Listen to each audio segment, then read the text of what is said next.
I'm super excited to announce that I'm now offering channel memberships. You'll notice now when you go to my channel page, and I think even on videos, not sure, but there is a join button and it shows you the different tiers and the different options depending on what group you want to be a part of. But you do get a specialty badge so that when I see your comments down in the comment section below, I know that you are a channel member, as well as certain emojis that I've created, which only my channel members can use.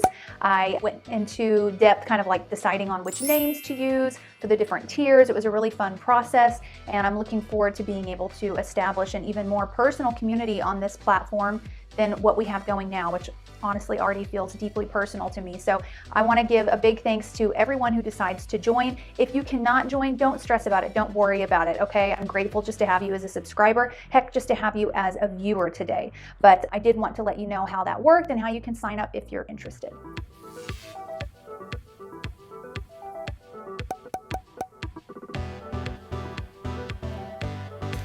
Hello, my lovelies, and welcome to another weekly YouTube pick a card video. Look, I'm wearing gloves today. I actually got these for my Halloween costume at a Halloween store. How cool are these? And it has the symbols, like astrological symbols across the fingers, and I just thought it would be fun to wear for today's video. Maybe I'll throw up a picture of my Halloween costume. I've been doing the same thing for the past few years, and so each year I just get a new little accessory to continue building upon the look. I was been going for the classic witch costume. What's more Halloween than a witch, you know? But anyways, I love these gloves, and maybe I'll wear them more often than just on Halloween. We'll see. But okay, so let's talk about what today's video topic is going to be. We're going to become a little more self-aware, and I want Spirit to walk us through a personal reading that's going to touch on some things that maybe you think you're good at versus what you are actually good at.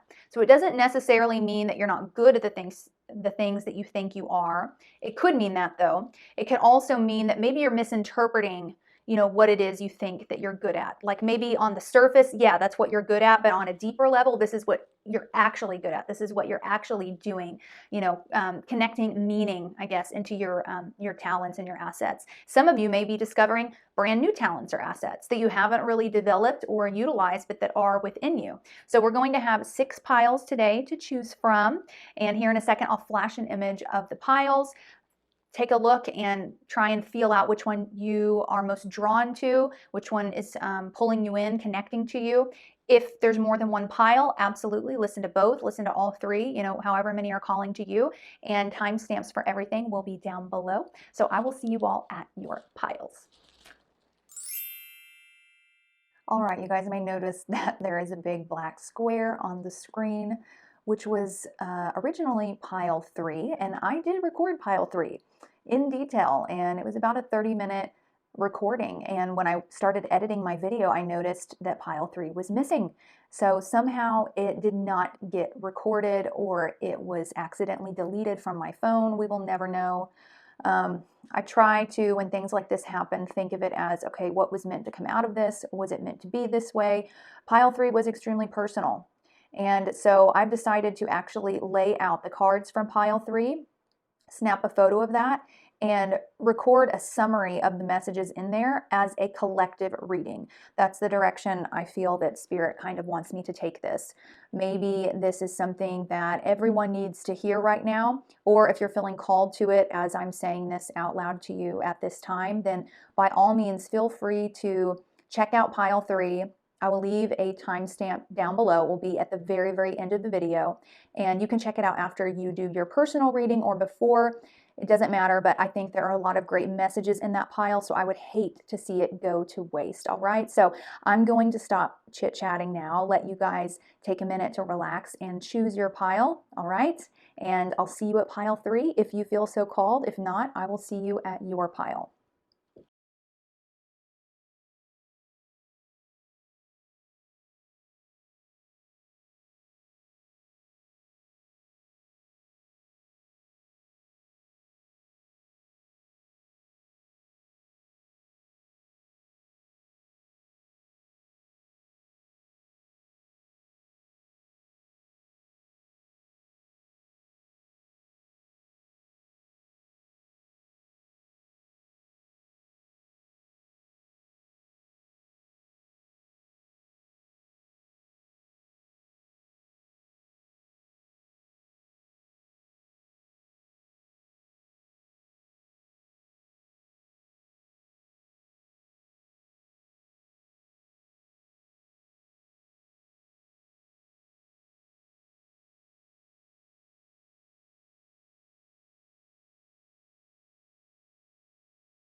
Hello, pile one. Welcome to your reading. I'm starting to feel like my hands are disappearing on the camera because of these gloves. We'll see if I'll be able to pick up the cards throughout the reading, but aren't they cool? I got them at, I think it's just called the Halloween store. You know, it opens up every year around Halloween and shuts down afterwards for like 10 bucks. Pretty good deal in my opinion. Okay, so let's take a look at what you think you're good at versus what you're actually good at. And I want to start, as always, by rolling the dice. Let's do that. All right, we have the South Node in Aries in the 11th house. So South Node is about our past. It's about what we are used to, what we're comfortable with. So typically we kind of know it well. Aries is about what we pioneer, what we decide to do, what we are uncompromising in. It's that area of life that's supposed to be really all about us, you know, me, and not having to compromise as well. The things that you are just not willing to compromise on, the things you're willing to go it alone if it comes down to it. Like if something comes down to, I've got to compromise with this person to get on board, or I'm going to have to walk away and do it on my own. Where Aries is concerned, it will choose to walk away and do it on its own, make stuff happen on its own. It also involves like health, not health, but exercise, you know, sculpting the body, working out, or anything that kind of gets you physically active, where your body's moving and going. The 11th house has to do with our highest hopes and wishes, what we're hoping to obtain through our goals, through achieving our goals. So the 10th house in astrology is kind of about that goal of like, this is the career that I want, this is my life purpose. And the 11th house is kind of like, these are the things I'm going to benefit from or receive because of accomplishing this goal. So like if you want to become an actress, then the 11th house would probably be about the accolades that you want to receive, maybe getting that Oscar, okay? 11th house is also about friendship circles, like larger friendship groups of people that come together for a common purpose. It can also have to do with online and social media. You know, there's a lot of different online groups that are created where people have a common interest or something that kind of unites them, kind of like the subscribers on this channel. So that falls into that as well. So these may be themes that Spirit wants to talk about with you.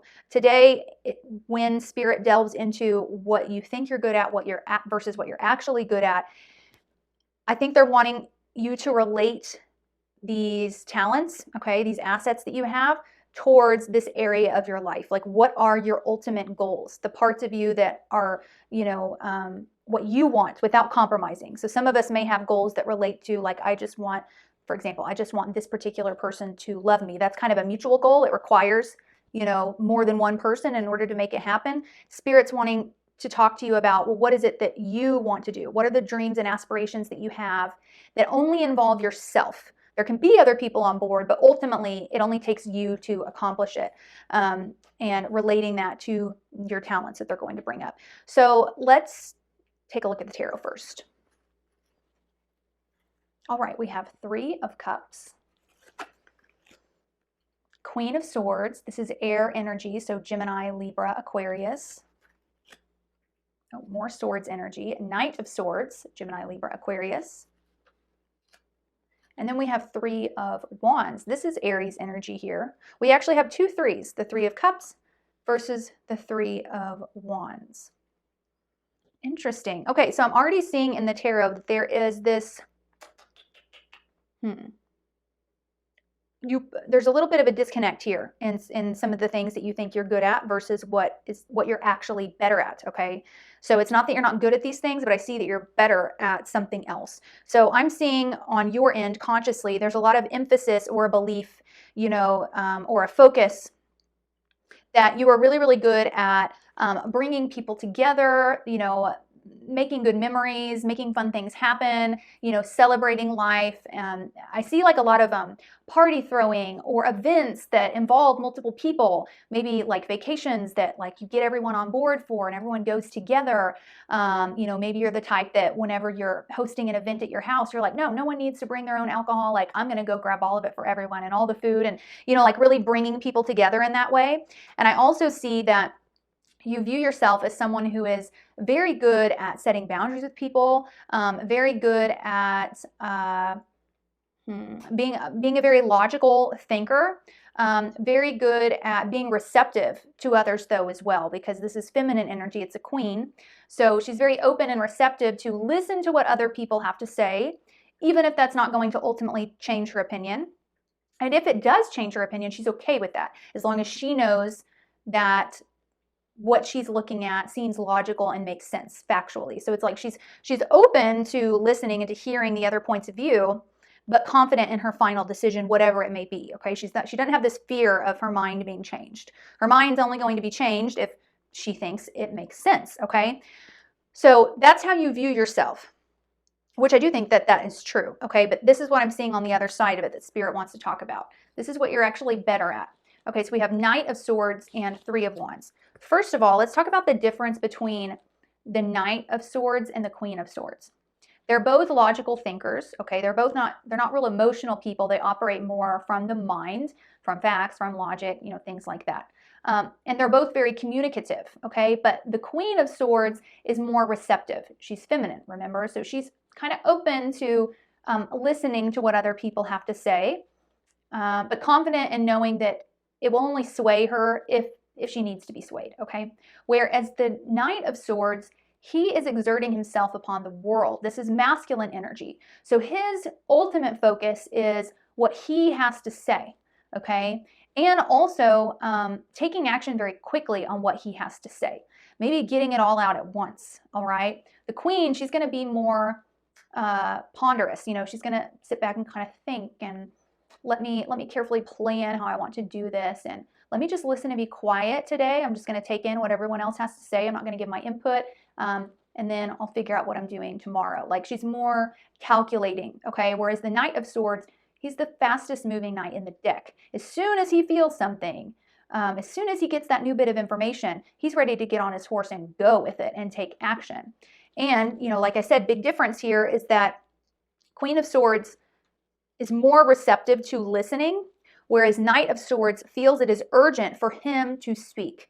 Okay, so, and we use both of these tarot cards, all of us do, at different points in our lives, depending on what the situation is. Sometimes it is more important for us to speak, for us to take quick action. Other times it's more important for us to be receptive, sit back and listen, take things in, look at things logically before making a decision, right? So it's you use both of these cards in different aspects of your life. But what Spirit is showing me is that you are more naturally good at this Knight of Swords here than you are the Queen of Swords, okay? You are actually better at getting your opinion out in the open, moving things along very quickly, and being focused on, did I have the final say in that? Did I say what I wanted to say? Are they listening to me? Maybe I need to say it this way to get them to listen. Where the focus is more on what do I need to say and how do I need to say it to get them to listen to me, to get them to understand what the heck I am saying, okay? Queen of Swords doesn't really care so much about getting anyone to listen to her. She doesn't give a crap. She knows that she's going to make her decisions, whatever they need to be. And if other people want to listen, then fine. But this is the rule and this will be followed. She is more open to, okay, I could be wrong. Let me sit back and listen quietly to what you have to say. Let me really take that in. Let me, instead of getting defensive, because the Queen of Swords, she doesn't feel like she needs to defend or prove herself to others. She didn't give a crap what others think about her. She cares what she thinks about herself. So she's totally fine with discovering that, maybe that plan of mine does need to be altered. Maybe their input's right, or maybe there's a little bit of truth to what they're saying. Let me look back over my data and see how I can alter things for my best advantage, okay? So there's a big difference here. So you may, on some level, feel like you're actually a better listener than you are.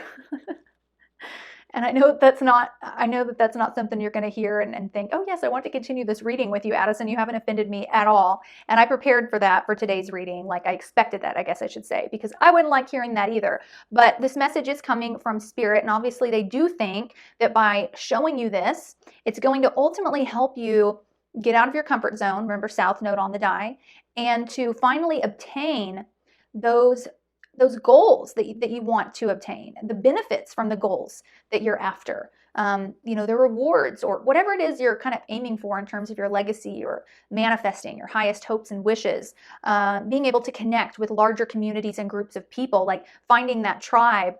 These are things that are going to be very important for you to not always be in this Knight of Swords mode. This Knight of Swords mode, it's a fantastic mode to be in when something is truly urgent, when things need to happen, when the ball's got to get rolling, and when you need to communicate something, whether it's I need to talk to you and tell you the truth about this, and I've got to give you this information, and you know what I mean? Sometimes there are deadlines, and that's exactly the type of energy that we need to be in. But Spirit's wanting you to kind of balance out that energy with this Queen of Swords energy that you already on some level think that you have, and you do, of course, we all do. But it's slightly different than what you're thinking it is, okay?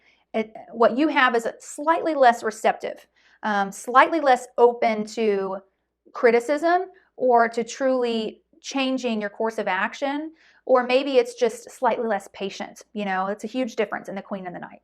The Knight wants to see results and wants to see things happen immediately, where the Queen, she's more of the type to, let's say if she gets ticked off at work, an employee is really bothering her, she's feeling disrespected, she'll go ahead and sit down when all that anger's flowing and type up that email, and think, I've got to get this to my boss because I'm not putting up with this anymore. I'm being mistreated. She'll type it all up and then she will save it as a draft and think, okay, tonight I'm going to go home. I'm going to talk to my, friend or call my mom or talk to my spouse, and I'm going to go to sleep. And then I will come back, reread this in the morning, rethink if there's any edits I need to make, and then I will send it. Okay, that requires a lot of patience, especially when the emotions are flowing, especially when you feel like I just can't take it anymore. And so that's kind of what Spirit's wanting you to develop and practice a little bit more within yourself. Communicating effectively, but also practicing patience and practicing receptivity, being able to listen, okay? All right, the other two sets of cards are both threes, so they're similar in that. 3 is actually the number of manifestation. Okay, and we've got cups versus wands. So cups, this is what you know that you are good at. This is about having fun, celebrations, parties, bringing people together. It's relationship oriented. Whereas 3 of wands, this is about passion, creativity, new endeavors. And notice that in this card, the man is alone. Okay, this is a card that often represents an entrepreneur, someone who works for themselves. Or if it's not that, then it's someone who is manifesting something for themselves on their own, okay? I'm also getting a spell vibe coming off of this card. Some of you may be into spell work, practicing spells. Of course, that's going to be a very few of you. I don't think I have a whole lot of witches on my channel, but and here's the other thing. Spell work operates in a lot of different ways. In the traditional sense, when we think of spells, we think of a witch with her spell book and all her herbs and things. For some of you, that could be the case. For others of you, there could be some sort of meddling going on, okay, in other people's lives. So the witch may do a spell because someone's paid her to do it for them, to help them find the love of their life or to heal their illness. Or in some cases, a witch may do a spell for a family member or a friend when they don't even know it, right? Because they're like, I just want to see them happy. I'm going to do a spell for happiness. Or, I just want my, I don't know, I want my kid to not move out of state. So I'm going to do a little spell, whatever it is. That's a form of kind of meddling and interfering, using all that manifestation power, because that's what spell work is, to give out to others, and sometimes in a way that they're not even going to want or be receptive to. So that can happen without a spell book, okay? Interfering and kind of meddling in other people's lives, whether it's communicating certain information to people who aren't supposed to know because you're hoping that will help heal something, or when that person hears this, maybe they'll take action on that. And I'm talking about things that are completely detached from you, okay? So Spirit is showing me in this card that you have a very high ability to manifest, like extremely, extremely potent. And a lot of you may have actually been witches in previous lifetimes or worked with manifesting something really grand. This is a really good skill, okay? But their Spirit's seeing you waste this on other people. Spirit's wanting you to get back to, how can I use my own energies for myself to better my life, to better myself, okay? Instead of always worrying about the actions of other people, okay? So this is a talent of yours, this ability to go it alone, to work on something for yourself, by yourself, and to actually like see results from that labor. Okay, that's incredible. But I see here in this card, you have this, first of all, you are a very charming and likable person. That's for sure. I can see that in this card. But I think that you underestimate how powerful this is. And you give more worth to this here, this ability to, be just that fun person that brings people together, that knows how to celebrate life. And you also become a little bit, because of this, you see this as like one of your biggest strengths as a person. And you devalue your other strengths that you have. And this is a strength that's kind of dependent on how other people feel towards you, right?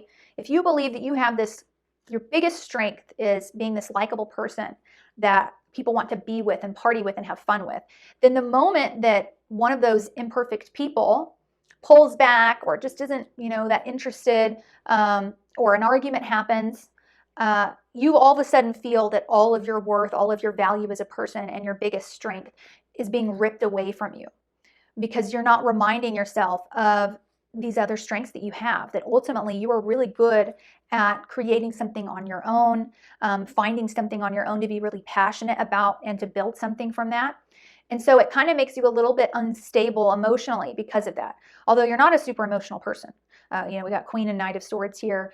You're much more logic focused and much more communication focused. But it does really kind of get you upset and get you kind of in a freak out panic mode. And I think that's when this Knight of Swords kind of takes action. It's like, no, I can't lose that. I've got to explain this. I need to say that. They need to understand this. Okay. So Spirit's wanting you to divide your time a little more. Give as much time in your day towards working on yourself, helping yourself, building something yourself, as you do creating relationships with others, helping others with their issues, creating fun for everybody else, okay? Try and balance that out. That will be key for you over the next few months, and it will be key in you being able to obtain these ultimate life goals that you have. Spirit's actually wanting you to get a little bit more selfish in a sense. Like, figure out who you are and what you want, regardless of what other people think. Okay, so that's going to be important for you. That's going to require you to kind of get out of your comfort zone a little bit in order to do that. When we aren't tending to our own selfish needs, and I'm not saying throwing around the word selfish in like a negative sense, okay, there's certain things that really are just for ourselves, and we do need to fulfill them, whether it's, I've got to make sure that I'm eating right so that my body's functioning properly. Like, that's something for me. Or I got to make sure that I'm showering because I feel better when I'm out of the shower. Like, that time in the shower is purely just for me. It's not for anyone else. Or I've got to make sure that I, go home early enough to get enough sleep. Yes, I know you want me to stay longer, but sorry, like, I've got to be selfish here. Like, I need to go home and get to bed on time. Okay, I'm talking about little things like that. We all have those little things that we need that are quote unquote selfish. They don't benefit anyone else but ourselves, at least initially.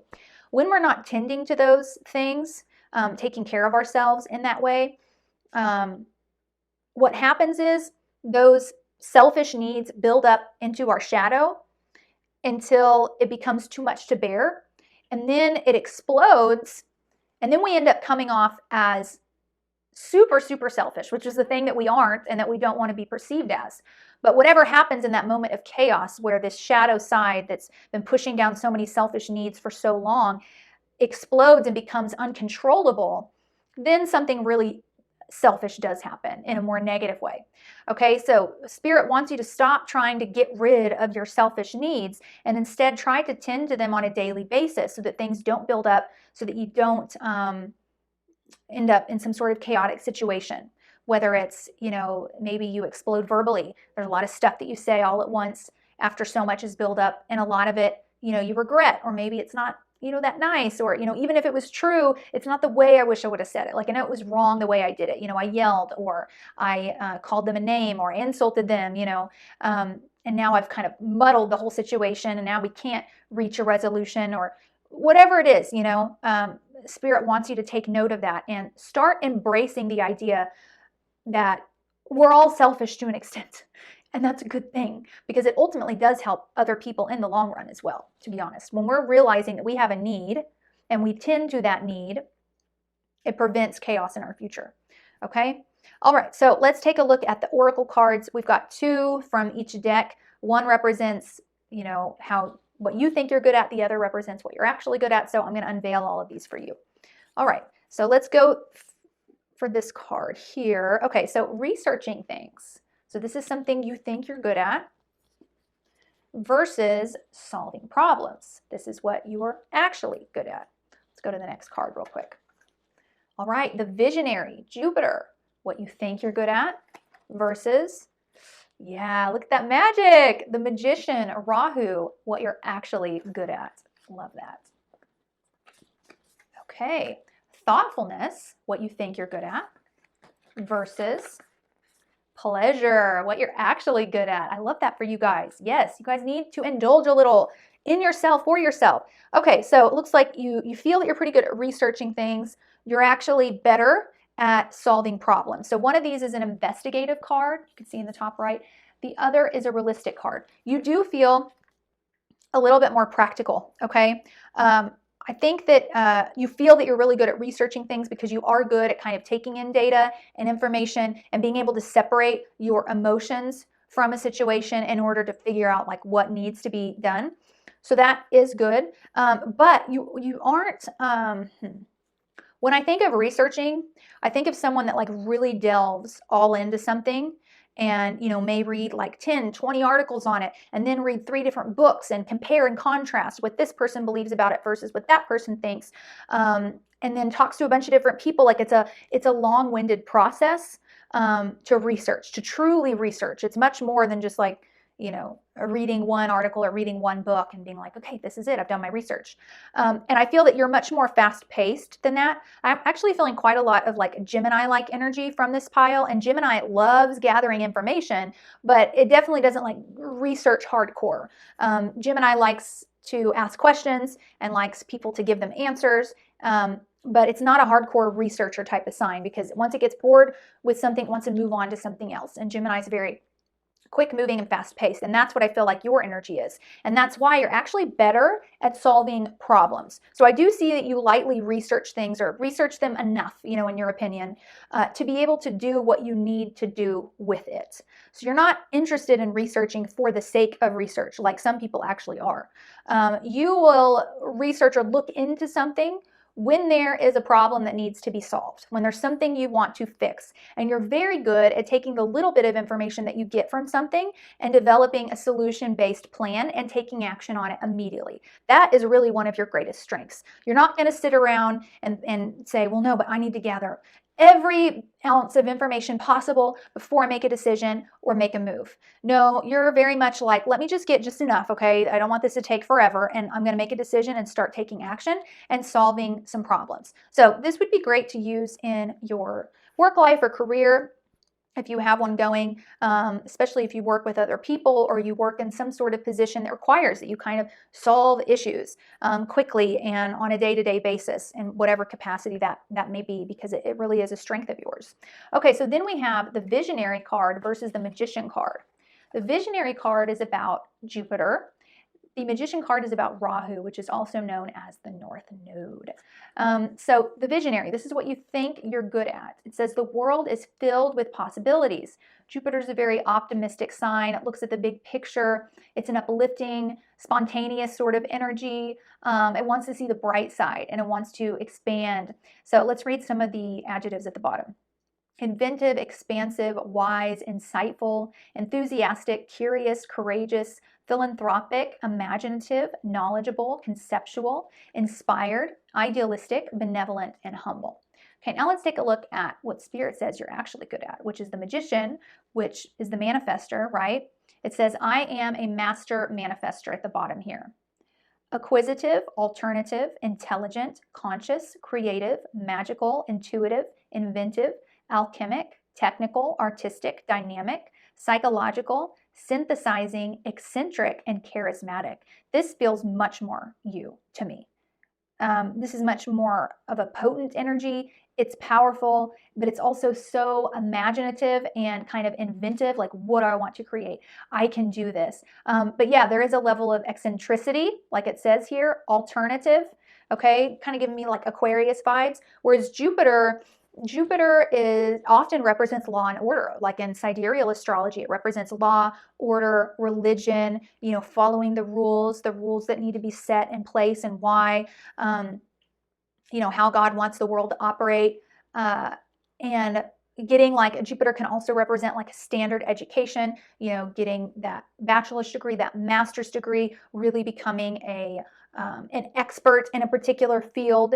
Okay, whereas the Magician is more like, well, no, what do I want to create right now? And the Magician is much more, well, I don't care if I want to live a little bit alternative in my lifestyle. I don't want to follow the grain. I want to figure out what I can create, what I can do. It thinks more outside of the box. Okay, so that really is your true gift, your true strength, is this Rahu North Node manifesting sort of energy. And your ability to, although I do see that you're optimistic, definitely, it's just not as great of a strength as the Magician. And you're much more creative and even nurturing than you are maybe wise and knowledgeable. And I'm trying to compare two of the words here in these cards, the contrast of those two.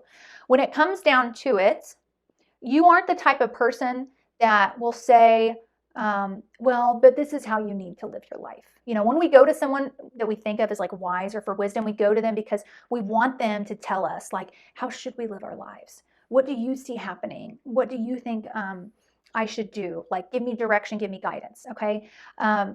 That's Jupiter. Rahu is different. Rahu is more like, well, it's more tailored to you. It's more tailored. It's not so much a one-size-fits-all type of outlook. And I see that you're the type of person that when people come to you, you're much better at not telling them what to do, but showing them, through the way that you live, like inspiring them through the way you live your life, and also through kind of like nurturing them or making them laugh, not being the type of person that's like, well, these are the rules that you need to do. Like, this is the way that you need to do things. So if you feel, I guess, what Spirit wants to tell you through this is that if you feel pressure, like, well, now I'm reaching a certain age, now I'm supposed to take on this role of, being that wise sage and telling people their rights and their wrongs, and, giving them solemn direction for their lives, there might be some pressure to like take on that role because you feel like, well, that's what I'm supposed to do once I reach this age or whatever. Spirit's saying, let that go, because it's not necessarily your strength, your gift. If you were to put yourself into that role, it would take away all of the strength that you have in this gift here of being the Magician, bringing magic into life, bringing inspiration back into life, manifesting things for your life that you want. Another difference between Jupiter and Rahu, or the visionary and the Magician, is Jupiter is much more focused on others, okay? What's going on with the world? What's going on with the group? What direction do I need to give to them, okay? Whereas Rahu is much more, again, going back to that selfish thing that Spirit keeps wanting to bring up, focused on itself, like not worrying so much about what the world's doing, what they're thinking, what they need to fix, focused more on, what do I want to do today? What do I want to manifest? What do I want to create? In that energy, you are much healthier, mentally, emotionally, physically even. I see health and weight and strength, physical strength, all of that improving when you step more into this energy. Stop focusing on the group, society, the world. Like, let that go and get back into this more self-centered energy. Again, not in a unhealthy way, not in a negative way. I'm talking about in a positive way. This is your strength. This is where you can truly create the life that you want. You guys are the type that could like set up a vision board. You should totally do that, because I have no doubt that, all the stuff that you put on that vision board will come to life, will come true, because you are almost like this magnet for attraction and manifesting. Okay, so the last couple cards, we have thoughtfulness versus pleasure. So let me read both of these. The thoughtfulness card says, it's time to put your money where your mouth is and have fun showing your love. Think of all the little things you can do to show a person that you love them. Then stop thinking of those things and actually do them. Is it time to hide a note in someone's pocket? Make them a snack? Order them a book? Anything thoughtful can be an act of love, even taking the trash out to the dumpster. unless you're dating the trash, in which case don't take it to the dumpster, take it somewhere fancy. Wow, who would have thought that being so full of thoughts could be considered thoughtful? Okay, now let's read the pleasure card. It's got this woman in the bath with music and wine, and that looks nice. I give myself permission to feel pleasure, and I let that pleasure rush into my life in a decadent display of over-the-top abundance. Then I realize that pleasure's been waiting at my door for a long time. It's just that pleasure doesn't knock on doors because loud noises aren't super pleasant. This again, leave the reading with this, please. You need to go seek out pleasure for yourself, be a little bit more selfish, develop a routine that's a little more focused on you. For God's sakes, please. This is where you connect back to yourself, get back to that core, build up that inner strength that you have. And you'll notice that when you do that, a lot of your stresses, a lot of the things that make you frustrated or unhappy go away just from focusing on you for a little bit. I'm hearing a message from Spirit that when you get into a routine of working out, even if it's not for the purposes of losing weight, even if you don't lose any weight, even if you gain weight, whatever, the act of I'm going to take out time to do this for me and getting into the routine of that really changes your vitality, your energy, your confidence, your perspective. It changes a lot for you guys. So I would encourage you to do that. I would encourage you to spend a little bit more money on yourself. Don't go into debt, or just time in general. Get a book that you're reading just because it's fun to read. And you know what? I'm going to sit on my butt an hour a day and read this, even if there is laundry that needs to be done. Or I'm going to take that long bubble bath, or I think I'm going to go get that specialty wine that I've always looked at, but it was a little bit more expensive than the others, so I talked myself out of doing it. You're really, really good at creating pleasure. Unfortunately, sorry.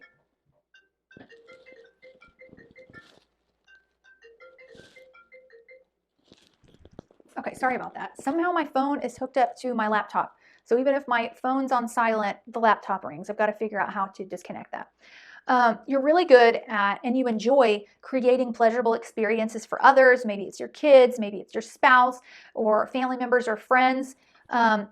You don't do it just for yourself. It's almost like there's an element of guilt in it if you're doing it just for yourself, versus if you've created a pleasurable experience that you've invited a lot of people to, well, now I don't have to feel guilty for enjoying this because, it's for other people.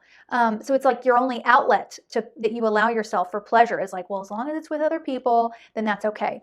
Spirit's like, nope, you've got to practice getting a little bit more selfish. This thoughtfulness thing, you are thoughtful. That's part of the problem. Okay, so you're thoughtful, and you know why you're not as good at it as you think you are? Because secretly you want some pleasure for yourself. So every time you do something thoughtful, there's almost a little bit of resentment that builds up inside of you, especially because it's always because other people aren't being thoughtful back. Okay, so what you're anticipating in your head is, well, if I'm thoughtful for them, well, they'll be thoughtful for me. So maybe I'll buy them a gift this week, and next week, they'll get me a gift. And won't that be nice? Because then I won't have to deal with that guilt inside that I feel when I just go buy myself a gift, because that's what I want to do. So you do these thoughtful things, and you don't feel like the thoughtfulness gets returned. And therefore, you feel like your pleasure is being stripped from you, when in reality, you can create your own pleasure. Stop making it dependent on other people. And so it's good to be thoughtful, and I see that you are. But don't ever do something thoughtful if you can feel inside that there's a level of resentment building up inside of you for doing it. When that happens, we've got to listen to our gut, to our body, and our emotions, and we've got to be more authentic and honest with ourselves and say, okay, I'm feeling some resentment, some tension, some irritation that I'm going out of my way to do this, so I'm not going to allow myself to do this. I'm only going to allow myself to do thoughtful things if I can truly do it out of love and only feel love throughout that process. Because if I'm feeling something else, then that means something's off that needs to be addressed, and I need to take some time and figure out what that is. I want to make sure that when I'm being thoughtful and giving and generous, it's truly not with the understood idea that I should be getting something in return or having certain expectations from that person. So that's something you definitely need to work through. But I honestly think if you just stop doing that as often, or at least add in your own forms of pleasure that you give to yourself, it will alleviate a lot of this. So what I'm hearing from Spirit is Spirit wants you actually to get really focused on your health habits, your health routine, exercise routine, sports, Spirit wants you to carve pleasure into your day on a daily basis, things that are dependent on no one else but you, whether it's every night I want to have a small glass of red wine, or every night I want to read my new fictional book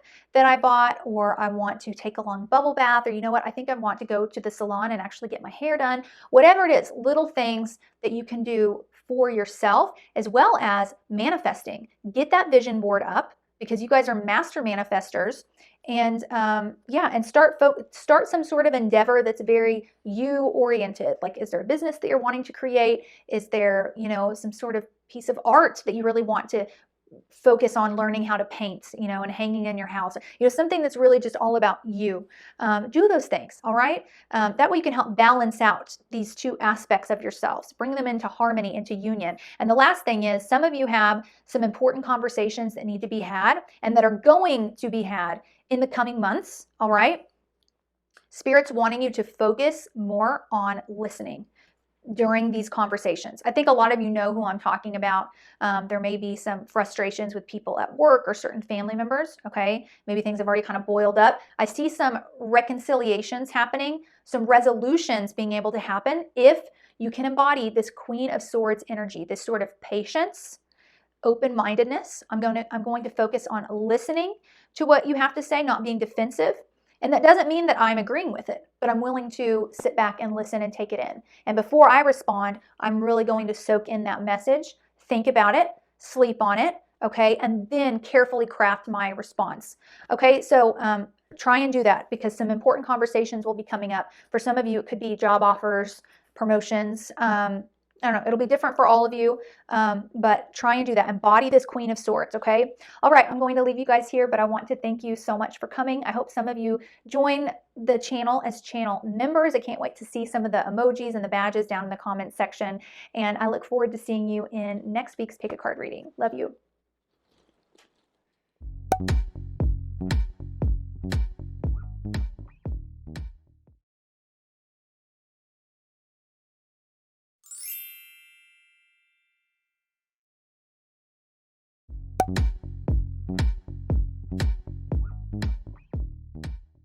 Hey, Pile 2, welcome to your reading. I can't wait to uncover what you think you're good at versus what you're actually good at in Spirit's eyes.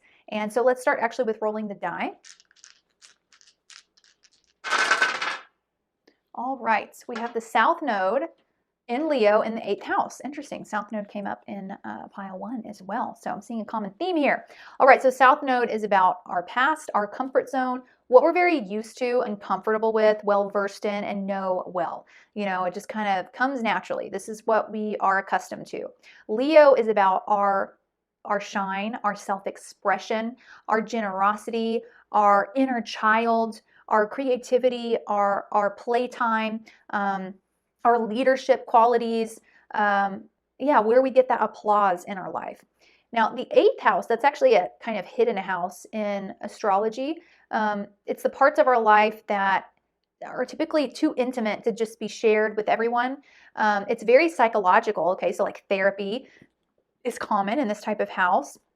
You know, therapy is a very intimate sort of thing that's not just displayed to everyone. Death, you know, deaths in the family.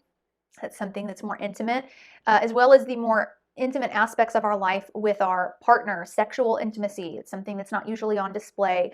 It can also represent death and rebirth, like where we transform. Something ends that can be deeply sorrowful or painful or traumatic, depressing, sad, you know, whatever it is. It's like the ending can feel very destructive, but then that new beginning comes and we completely transform, and it's like we are renewed in a deep and profound way.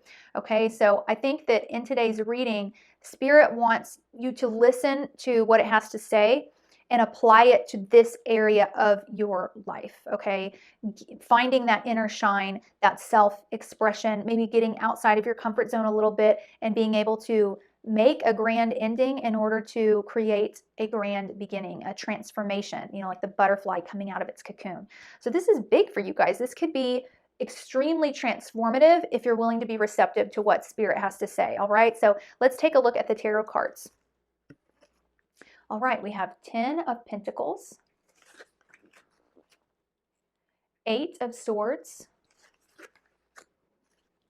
Queen of Cups. This is water energy, Cancer, Scorpio, Pisces. And Page of Swords, air energy, Gemini, Libra, and Aquarius. All right. Okay, so yeah, I actually already see in the cards that you guys have had some pretty crazy endings in your life already. All right. I see that there was a period where you had either created stability or were brought into stability through someone else's legacy or income. Yeah, there's this stableness. And then I almost am feeling like they're showing me almost like a little movie playing out in my head of like a country before war and then after war.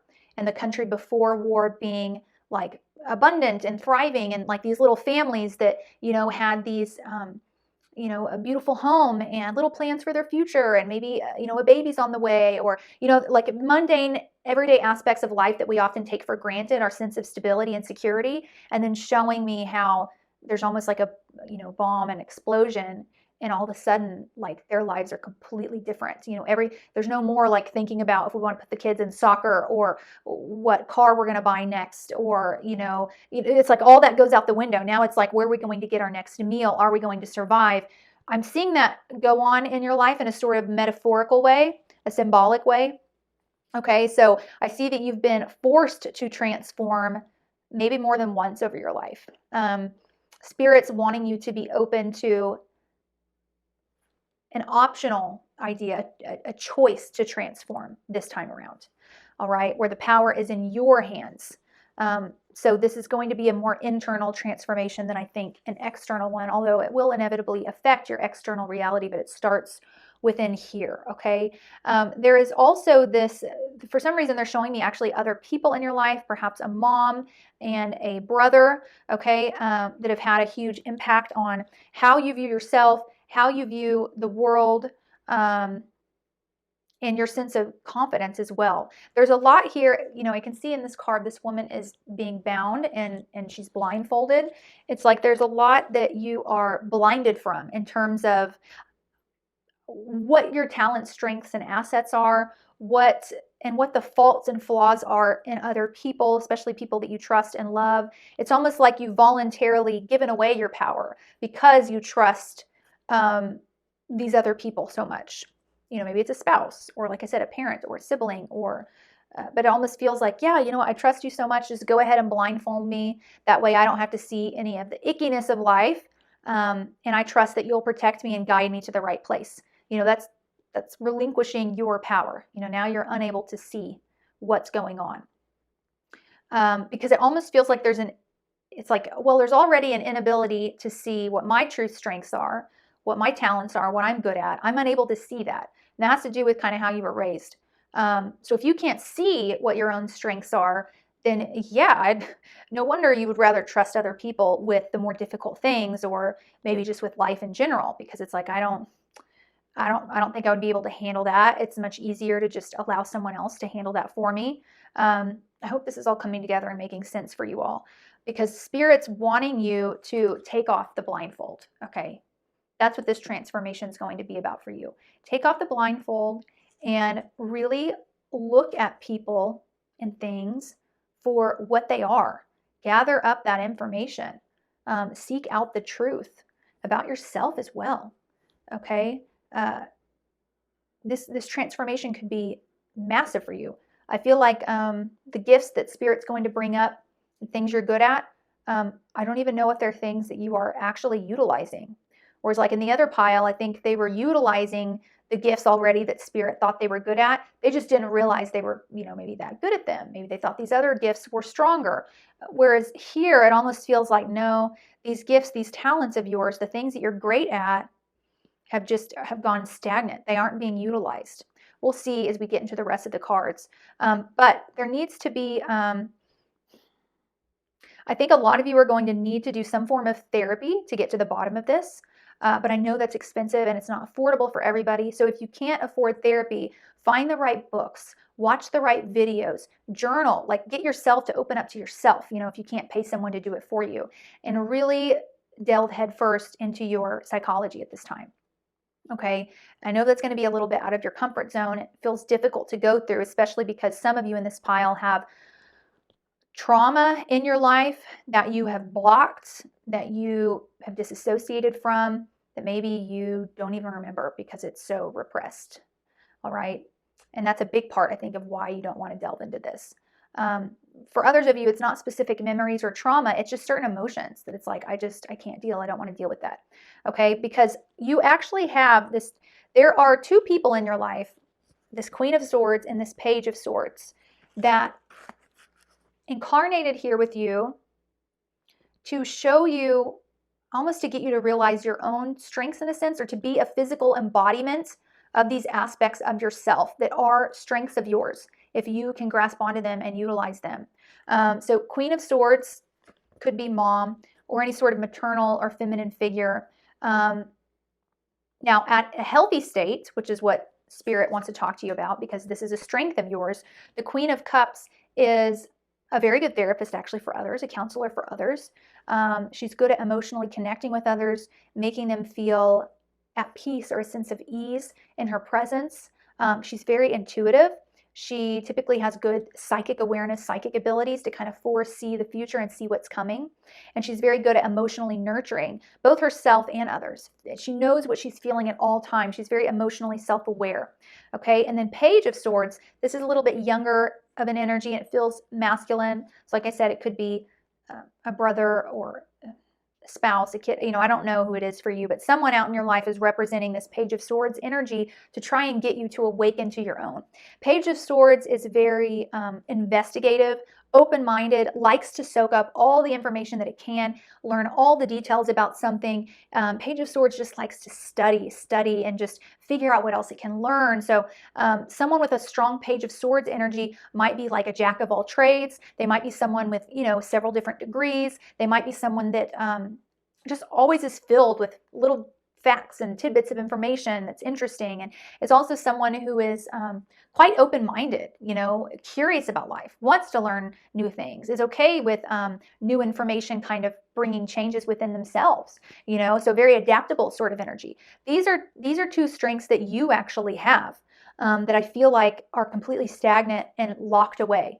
And they are therefore instead being expressed to you through other people that you're viewing from the outside. But these other people are embodiments of an energy that's within you that's not being used, okay? Sounds so weird, I know, to put it that way, but that's the way Spirit is explaining it to me. And these other people outside of you, they may be using these energies in a more negative way. So in a more negative way, the Page of Swords can be very gossipy, can want to spread misinformation, can spy, on people, or kind of like go behind people's backs to uncover things, like do it in an unethical way. Can be a little bit vindictive with the information that they get, maybe getting new information in order to utilize it for revenge, or something more negative. Queen of Cups can do the same with people's emotions in a negative sense, figure out how to manipulate other people emotionally in order to get what she wants from them, kind of like seduce them, while she kind of feeds off of their pain, their emotions, kind of like a vampire sort of energy. Okay, so it'll be different for each and every one of you, but either way, on the positive end of the spectrum, you have this Queen of Cups and this Page of Swords within you, and you're ignoring it. You are blindfolding yourself to it because you don't want to deal with the pain and the work that it will take to reopen these boxes, to get these parts of you back outside of you. Okay, it almost feels like they've split off of you, kind of like if you've heard of dissociative identity disorder. Okay, I'm almost seeing it like that, like you're so separated from these parts of your identity that it's almost like they've split into fractions or hidden alter egos. So very, very interesting, but it's time to take the plunge, be brave if you can, and start investigating these parts of you. Okay, so let's take a look at the rest of the cards, and I have two cards from each deck. One card shows me what you think you're good at, the other shows what Spirit thinks you're actually better at or actually good at. So let's go through these. All right, the first card says selling intangibles. That's an enterprising card.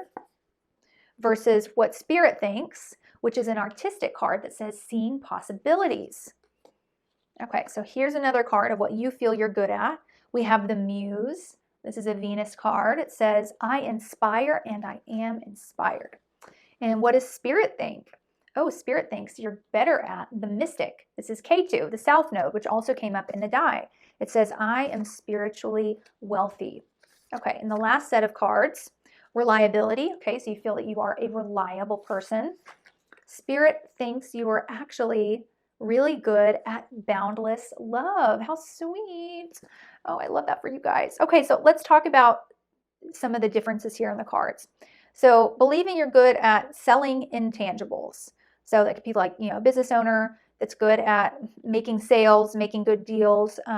Someone that's really good at marketing. Marketing is all about selling, right? It's like, what sort of poster or what sort of commercial do I need to create or photograph that will make people want this product or this thing, okay? So some of you could be in selling intangibles. It could be about selling yourself as a person. Like, I'm really good at getting people to purchase me, I guess, as a brand. So if you're a brand owner, a brand ambassador of some sort, that would need to be a skill of yours. What else? Yeah, it's more like I'm good at kind of negotiating, bargaining, I'm pretty good at getting people to do what I want. I'm good at being able to receive what I want from other people, selling intangibles, okay? Spirit actually thinks you're much better at seeing the possibilities, and this is an artistic card, okay? And I do see that you're quite artistic with the Leo energy and the die and the Mystic and the Muse that came up here. You're, although you may be good at kind of selling yourself, or like a business in a business sense, you're actually much better at looking at the big picture of things, seeing kind of ultimately where you're wanting things to head. So it doesn't really come down to this one moment of, are they going to purchase what I'm offering, which would be the selling intangibles. It's more of, okay, I've got to get this many people to purchase X amount of money so that in 3 years I've saved up that, and then in 5 years I have that, and kind of like seeing this broad, big picture. That's what you're good at. That's actually what makes you good at this, at being able to sell yourself, sell what you have to offer, get what you want from others, is this ability to look at the big picture and not get stuck in the details or the day-to-day aspects of life. Some of you actually may not be working at all. Perhaps you are married and your spouse is the one that works full-time. Perhaps others of you are selling yourself in some sense. Maybe in a way that's not fulfilling to you anymore. And so you're questioning this because you're thinking, well, that's what I've always been good at. So, what else am I going to do if it's not this? Well, you're good at seeing possibilities. And maybe you just haven't tapped into that for a while, but you're really, really good at envisioning what else is out there, what else you could do. That's an artistic card. You have this inner creativity that makes you very good at pivoting, that makes you very good at carving a new path, finding a new way. Okay, so don't let yourself get stuck in something because, well, this is what I know I'm good at, so I guess I should just keep doing this. No, you have a wealth of opportunities, a wealth of talents, of creativity. So many options are out there for you, and you're really great, actually, at seeing the possibilities in things. Okay, second set of cards. We have the Muse versus the Mystic. So the Muse is a Venus card.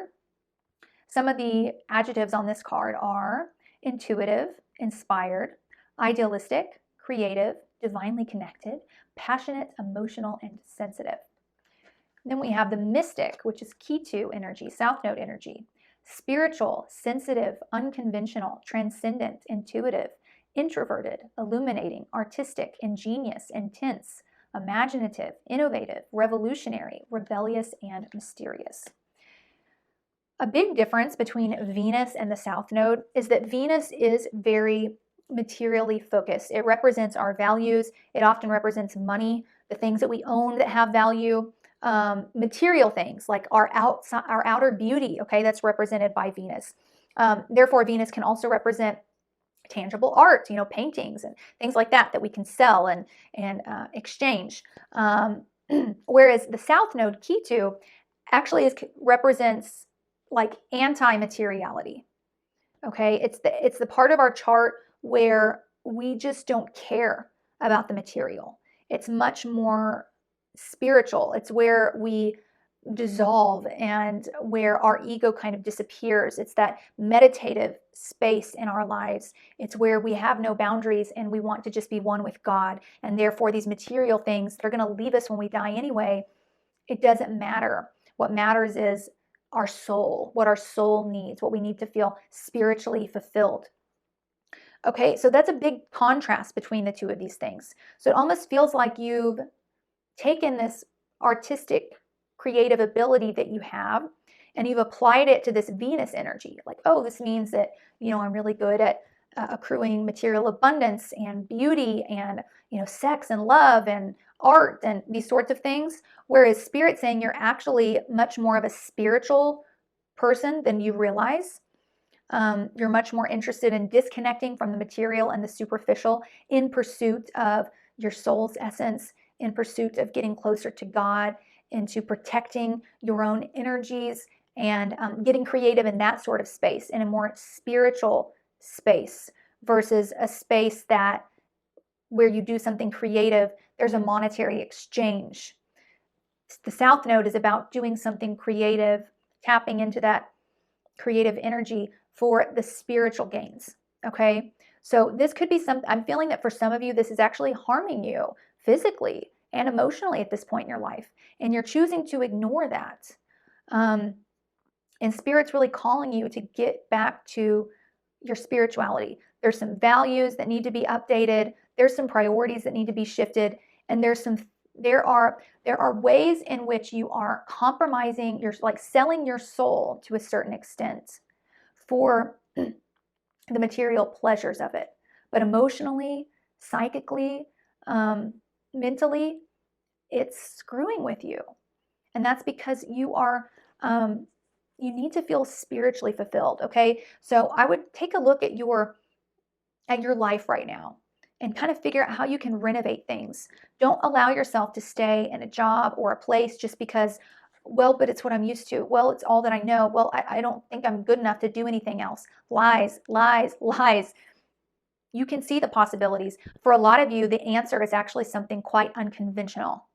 For a lot of you, the answer is something quite radical. Like I'm almost seeing like Spirit showing me like a hippie commune, off in the wilderness with like tents and a natural way of life and everyone's walking barefoot. And I know none of you are actually thinking about doing that, but Spirit's trying to show me that would be a very South Node or key to way of life. Okay, and that would be an unconventional way of doing it. So who knows? Maybe some of you are interested in doing that. But yeah, for some of you, the solution is out of the box. But guess what? You have that artistic brain. You are an out of the box thinker. You'll be able to find that solution as soon as you let go of this idea that, well, but I've got to keep doing things this way because I'm just used to that. And, what if there's nothing else out there? Okay, so the last set of cards, we have reliability and boundless love. Now, reliability is what you feel you're good at. Let me read this. I am reliable. When I say I'll do something, I take whatever that something is seriously.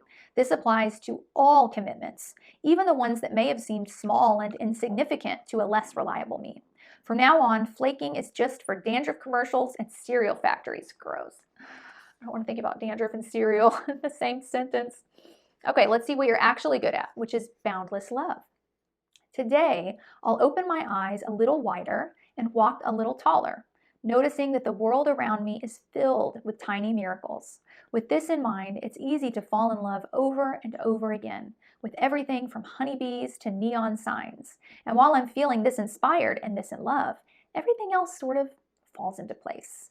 Beautiful.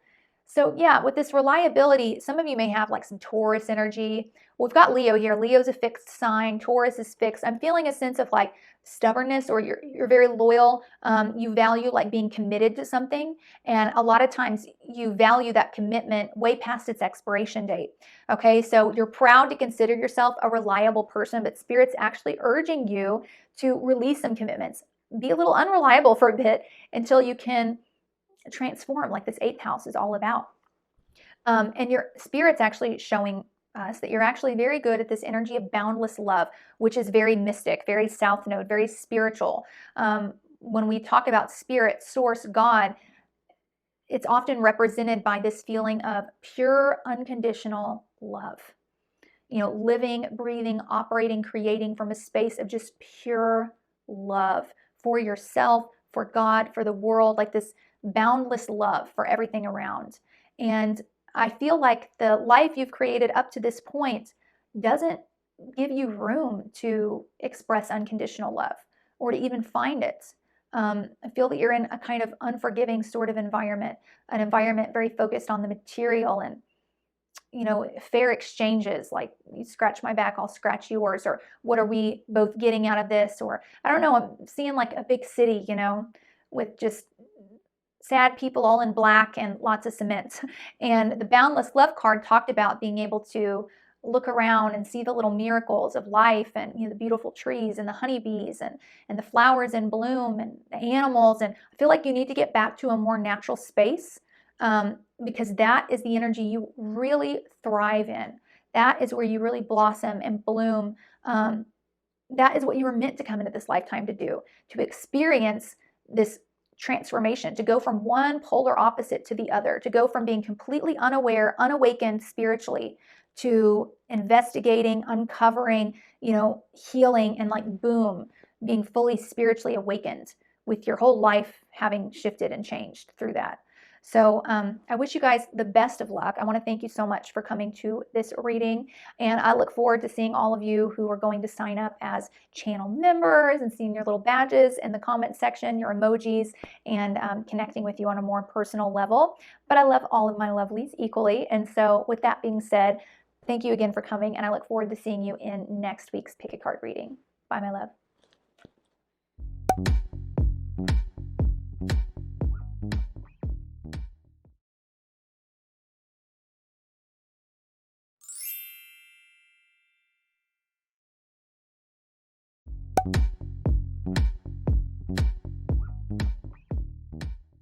Hey, Pile 4, welcome to your reading. Let's take a look at what you think you're good at versus what Spirit says you're actually good at. So far, the readings have been very diverse, very different, so I'm interested to see what Spirit wants to say to you. So let's start by taking a roll of the die. All right, we have Jupiter and Capricorn in the 4th house. Wow, a lot of interesting energies at play here. So Jupiter can represent the husband in a woman's chart, or really for anyone who's planning on marrying a man. So I guess it could be, the husband for a gay man's chart, or, whatever. If you're attracted to the divine masculine or more masculine energy, then Jupiter can represent your future partner, your future spouse, okay? It also represents expansion, knowledge, spirituality, things like law and order and religion, stuff like that, justice, okay? Capricorn is very much about the material realm. It doesn't consider itself like spiritual. It's very grounded. It wants to find solutions to problems. It wants to make tangible progress towards things. It wants to build things. It wants to follow tradition. It's got a more conservative outlook on life. Whereas Jupiter, I guess the similarities is that they do want to follow the rules. Jupiter and Capricorn wants to follow the rules and wants the laws to be upheld and wants there to be order. But where Capricorn is more restrictive and has more of like a lack mindset, wants to be super realistic, Jupiter wants to expand. It's very optimistic. It's like, we could grow this, and let's learn about this, and let's travel to here, and let's become knowledgeable in that, and let's kind of expand our reach and grow. Capricorn's more like, no, let's just keep things the way they are and keep building upon it, So that's where they can kind of be in conflict with one another. And the 4th house is about our childhood, our roots, our ancestry, and our private life and our own home, even as an adult, what's going on at home. And it can also represent the mother as well, because Cancer typically rules the 4th house. So these themes that I just touched on, this is kind of where Spirit wants you to apply whatever you take away from today's message about your strengths, about what you're actually good at. They want you to apply it in your home life, your private life, in how you are as a parent, maybe in your views towards your own parents. They're wanting you to expand something that you've already started building upon. They want you to expand it, to kind of get out of the traditional mindset, the conservative super realistic mindset of viewing it, and kind of look at it from a different perspective or expand upon the knowledge that you already have. Okay, so we'll see kind of how that ties together as we go through the rest of the cards, but let's start with the tarot. All right, we have Four of Wands, a happy home. It's perfect with the fourth house coming up. Then we have Nine of Swords, also taking place inside of a home, right? They're in bed. Ooh, then we have the Strength card. This is Leo energy. Shout out to all my Leos. Ooh, and the Empress card. This is Venus energy. So Taurus, Libra, just Venus energy in general. So these are two major arcana cards. You know what? Now that I think about it, I think this is the first group that I've had a major arcana card come out, and you guys have two of them. So that's pretty cool. That's pretty powerful. Okay, so what Spirit's showing me is these first two cards are more of your conscious self, your conscious side. And these other two cards are more of your spiritual self, or think of it like your higher self, the higher octave of your being and of who you could be, like your potential within. All right, so in the first set of cards, we have this Four of Wands, which is about happy home and family stability. In fact, in this card, there's some sort of family reunion going on, or maybe they bought a new house, so they're having like a housewarming party with their family and friends. But there's a strong foundation and stability that's been set here. This isn't a card that's about movement or expansion.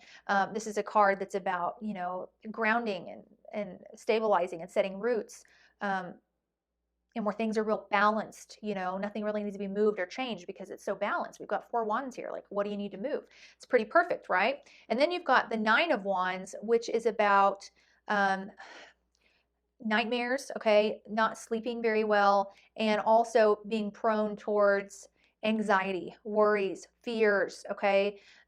This is a card that represents someone just kind of like not being able to fall asleep, being up awake, just thinking about what if this happens, what if that happens, or why did this happen, why did that happen? And so it's interesting because a lot of this stability in your life was created actually from your own anxieties and worries and fears. So it wasn't necessarily, if you didn't live with anxiety or fear, I don't know that you would have built the life that you did, I guess is what Spirit's saying.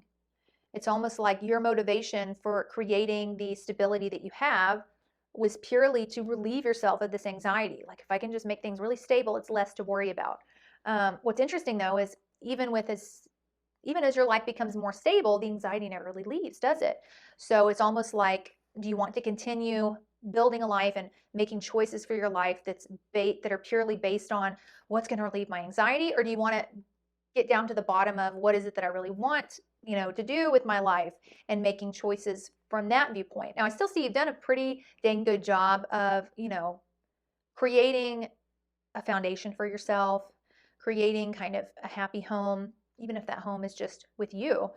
You've done a good job of that despite these internal anxieties and worries that could flare up every once in a while. I feel like from the outside looking in, people wouldn't guess that you know, have this anxiousness going on, these fears, these worries, because to them, your life looks, you know, pretty stable, pretty good. Like, or even if it doesn't look that great, I feel like the impression they get is that you seem fine, things seem pretty good, or you just don't come across as a nervous, anxious type person. But I see that it's something you struggle to undo every single day. Some of you may have, you know, had a couple of panic attacks. That may be a struggle of yours, and they may seem to flare up out of nowhere. So you make a lot of decisions, or you turn down a lot of opportunities purely for the reason of, well, that will give me anxiety, so I'm not going to take it, okay? Whereas Spirit's wanting you to try and tap into the higher octave of who you are, your spiritual self, which is this beautiful Strength card and Empress card. The Strength card is about courage, having enough courage and confidence in yourself to take risks and to do what needs to be done. And in the Strength card, this woman has no anxiety. She's taking a huge risk. She's got to go out here and tame this wild lion. But she's not feeling anxious about it. She's feeling courageous, and she's feeling empowered, and she feels confident in her abilities. So she's going to go out there and she's going to do it. And so this is actually a strength of yours that you have. And I feel like you have tapped into it here and there from time to time, you know, taking a risk, and but it's not something you've gotten really, really comfortable in. I think even when you do tap into this energy, once you get out of it, then you're like, oh, did I do the right thing? Or you're questioning whether or not you should be regretting it, instead of really embracing that you can trust in your decision making. that it's okay for life to be a little risky at times if it's something that you feel emotionally pulled towards, if it feels, like right to you, like it's what you need to be doing. Spirit doesn't want you to ever, ever, ever turn down a decision or make a choice based on fear or anxiety. That's not a good way to construct a life. It's time to learn how to ignore the fear and anxiety and really make a choice after eliminating that, or imagine in your head, if this fear and anxiety wasn't a worry, what choice would I make and why? And that doesn't mean that spirit wants you to be illogical about your decisions, but there is a big difference between being logical and being fearful. Okay. Me and my daughter were actually talking about this the other day because I don't remember what spawned this conversation, but I was telling her how I've never been the type of person to overly worry about things that are like kind of outside of my control. Like I don't have this fear of like being in a car accident, and that doesn't mean that I don't think it's ever going to happen to me, but I almost like think of it this way. I'm like, look, if I'm going to get into a car accident, then I'm going to. Like, me sitting around and worrying about it and having anxiety isn't going to prevent it. It's just going to make me miserable now. So if it happens, it happens. I'll deal with it. And obviously, when I get into the car, I do my best to, drive well and go the speed limit and, wear my seatbelt and all that, like be responsible, be logical.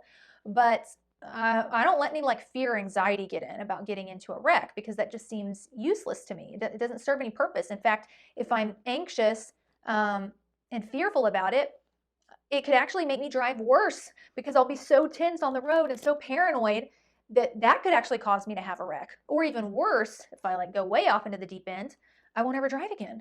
And then if I need to leave the house, I've got to rely on other people. So that's kind of the difference that Spirit wants you to think about here when you are making decisions or thinking about your life, because you have this strength, literally the strength of the strength card inside of you to tap into your confidence and your courageousness and take risks.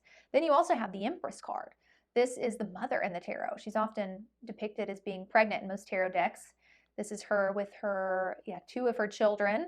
Okay, so Venus energy, it's feminine energy, it's receptive.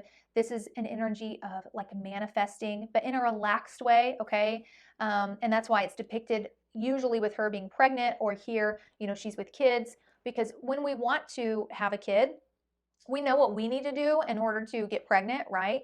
But once we get pregnant, we don't have like this worry or fear or paranoia of like, is the baby's umbilical cord working, or do you think the eyeballs are growing today? What if they aren't? Do I need to do something to like make it grow, or make it this or make it that? Like, there's this understanding that once the pregnancy happens, it's like, no, my body's taking over. There's nothing I need to stress or worry about. Or even if there was something to stress or worry about, there's nothing I can do about it. I'll take my vitamins, I'll get my rest, but I'm not paranoid that for some reason, I'm going to have to intervene in order to make sure that the leg grows and the arms grow and that sort of thing. Okay. Usually there's a relaxed energy, around a woman who is pregnant, because she just knows that her manifestation will come. And that is how we actually manifest, is through a relaxed energy, this belief, this knowing that, what, I took the steps I needed to take to get it started, to make it happen. And God and the universe have the rest in their hands. So I'm going to sit back, relax, and enjoy. Okay. So it's a real feminine energy. And this is another part of your strength, something you're actually really good at doing at a higher, when you are operating from a higher, more spiritual level, a higher version of yourself. And you get to a higher version of yourself by trying to tap into the energy of unconditional love for yourself and for others. And it's a long process, and there's a lot that goes into it. And oftentimes there is, a therapy that's needed, or journaling, reflection, meditation, diet changes, exercise changes, certain conversations that need to happen, whether they be apologies or expressions of forgiveness, verbally, prayer. Okay. There's a lot that you can do to help tap into this higher version of you, because it is very, very strong. And great at, and very relaxed. Okay. The Empress, like, she's the ultimate, like, she's just so chill. She's so relaxed. She's so peaceful. She's just enjoying her garden with her kids and her beautiful clothes and nature. And she represents like ultimate relaxation, like everything's good, everything's abundance, like just beautiful energy. And the Strength card represents being at ease as well, being confident, being chill, being courageous. Because I see that you've restricted yourself. You are actually really good at creating a foundation for yourself. I can see that in this card. You're really good at like creating stability, fostering simplicity in your life, and these sorts of things. But Spirit wants you to eliminate this, okay? Fear, the anxiety, or even if it's present, because sometimes it just will be, don't add it into your decision making. Consciously say, okay, I see the fear, I see that you're there, anxiety, but you've just got to step aside a bit. I'm going to think about what I need to do without factoring you into the equation so that I can make sure I'm doing the right thing. Okay, so that's going to be important because that is cutting you off from the life that you were kind of meant to live. All right, there's supposed to be a lot more adventures, a lot more risk, a lot more, travel, open-mindedness, unconventionality, things like that in your life. That's part of your purpose, So eliminate this anxiety so that you have the room to explore those sorts of options for yourself. All right, so let's take a look at the 3 sets of cards I have here. This side's going to be what you think you're good at, and this side will be what Spirit thinks you're good at, okay? So what you think you're good at. Okay, this is an investigative card. It says translating things. And then from Spirit, we have a structured card that says processing things. All right, let's look at the next row. All right, and okay, this is a Saturn card. This is what you think you're good at. It says the organizer. At the bottom, it says everything has its rightful place. And what Spirit thinks you're good at, we have a Moon card, and it says the collaborator. I co-create to create. All right, the last set of cards, what you think you're good at, wants and needs, so evaluating and expressing your wants and needs versus others. What Spirit says you're good at, honesty. And that's a good one. Okay, let's talk about the first cards that we unveiled here. So translating things is when you explain things or rewrite things or explain or rewrite or change in order to make it understood by other people. So someone who's good at translating things would be someone that could, sit down at some sort of complicated science convention, and listen to this speech with all these, scientific words that not a lot of people would know, but be able to go home to their friends and family and explain what the convention was saying, what it was about, in a way that they can understand it, like that's on their level, that's in their language. Could even literally be in languages, maybe from English to Spanish or from German to Portuguese, but translating also has to do with just talking to people on their level. Even for kids, like we have to translate things for kids all the time, right? Because their vocabulary is so much more limited than ours. But if you're a good translator, you know how to get down on a kid's level and translate what you need to say in a way that they will grasp it. When they say, oh, what's that mean? What's that? You know how to translate it for them. So that's what you think you're good at. And what Spirit says you're good at is actually processing things. And that's a structured card versus this investigative card. Processing things means, I guess it's similar to translating because it requires understanding. Has someone ever asked you a question and then they say, when are you going to answer? And you're like, just wait a second, I'm processing, or even processing on an assembly line. There's different processes that maybe a toy goes through before it's fully built and fully formed and constructed. Okay, so you're really good at processing information, data, like breaking it down and understanding all the elements, all the parts, all the who's, what's, whens, wheres, and whys in order to bring an end result that other people like, other people get, or that you can enjoy, that you can get. This also means to me that you're good at processing your own thoughts or the thoughts of others, like reading in between the lines to what others are trying to say. Okay, so this feels intuitive as well, like people don't have to say much for you to kind of know what they're getting at. Okay, so you feel very like good in the sense that you don't have to over explain.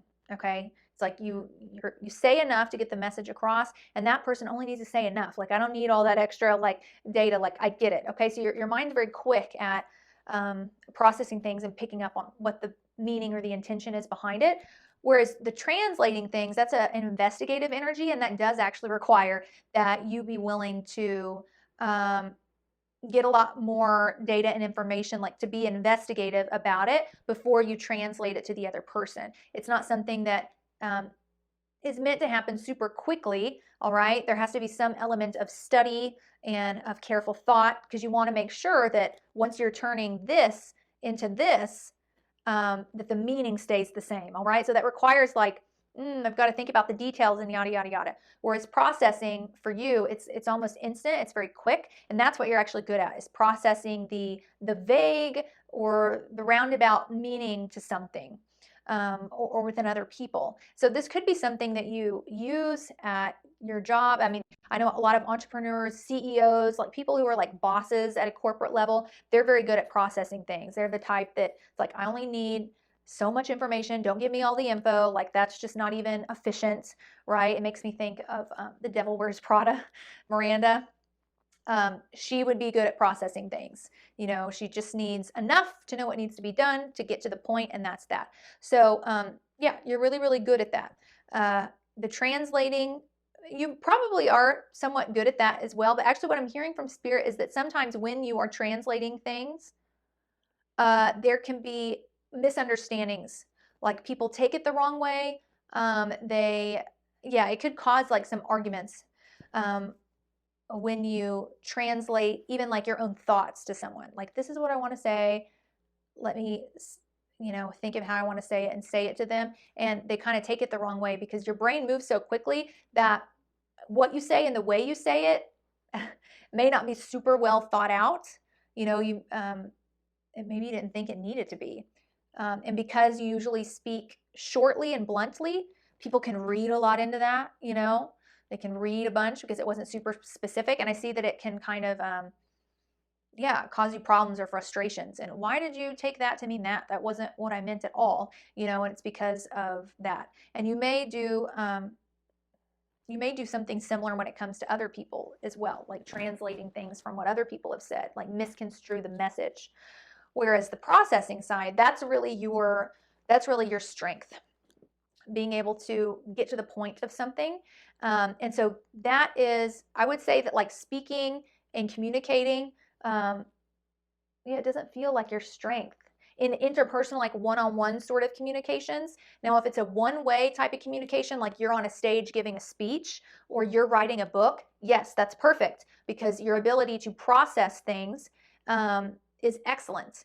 And in that one-way sort of situation where it's like they're just here to listen to you, there's no back and forth sort of dynamic. There's no need for you to try and listen and translate what they're saying.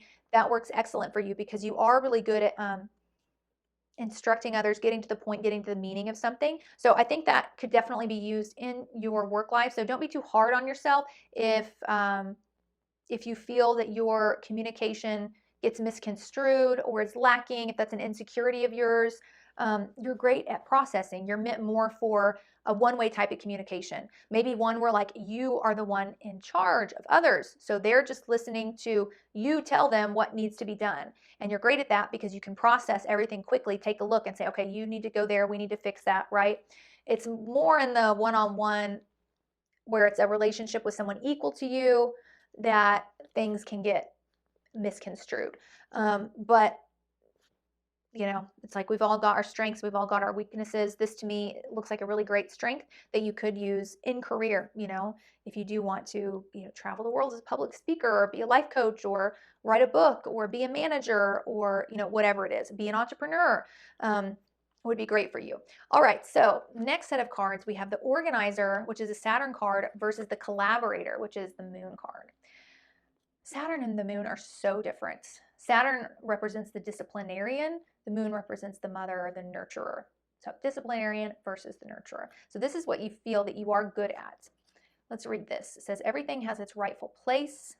Patient, practical, truthful, committed, steadfast, orderly, reliable, considerate, consistent, disciplined, systematic, instinctual, careful, detailed, discerning, and rational. Okay, let's take a look at the collaborator, which is what Spirit says you are actually good at. Cooperative, receptive, connective, supportive, curious, empathetic, responsible, insightful, accepting, inclusive, reliable, and co-creative. All right, so Saturn wants to be the boss, wants to be in charge. Saturn wants to be the one calling the shots, getting things organized, telling people what needs to be done, being disciplined, being strict, being unemotional, and being maybe even sometimes a little bit harsh, laying down the law where it's needed, like keeping things in place, right? Whereas the moon wants to foster emotional security, wants to connect on a mental and emotional level, wants to create emotional bonds, wants to be with others.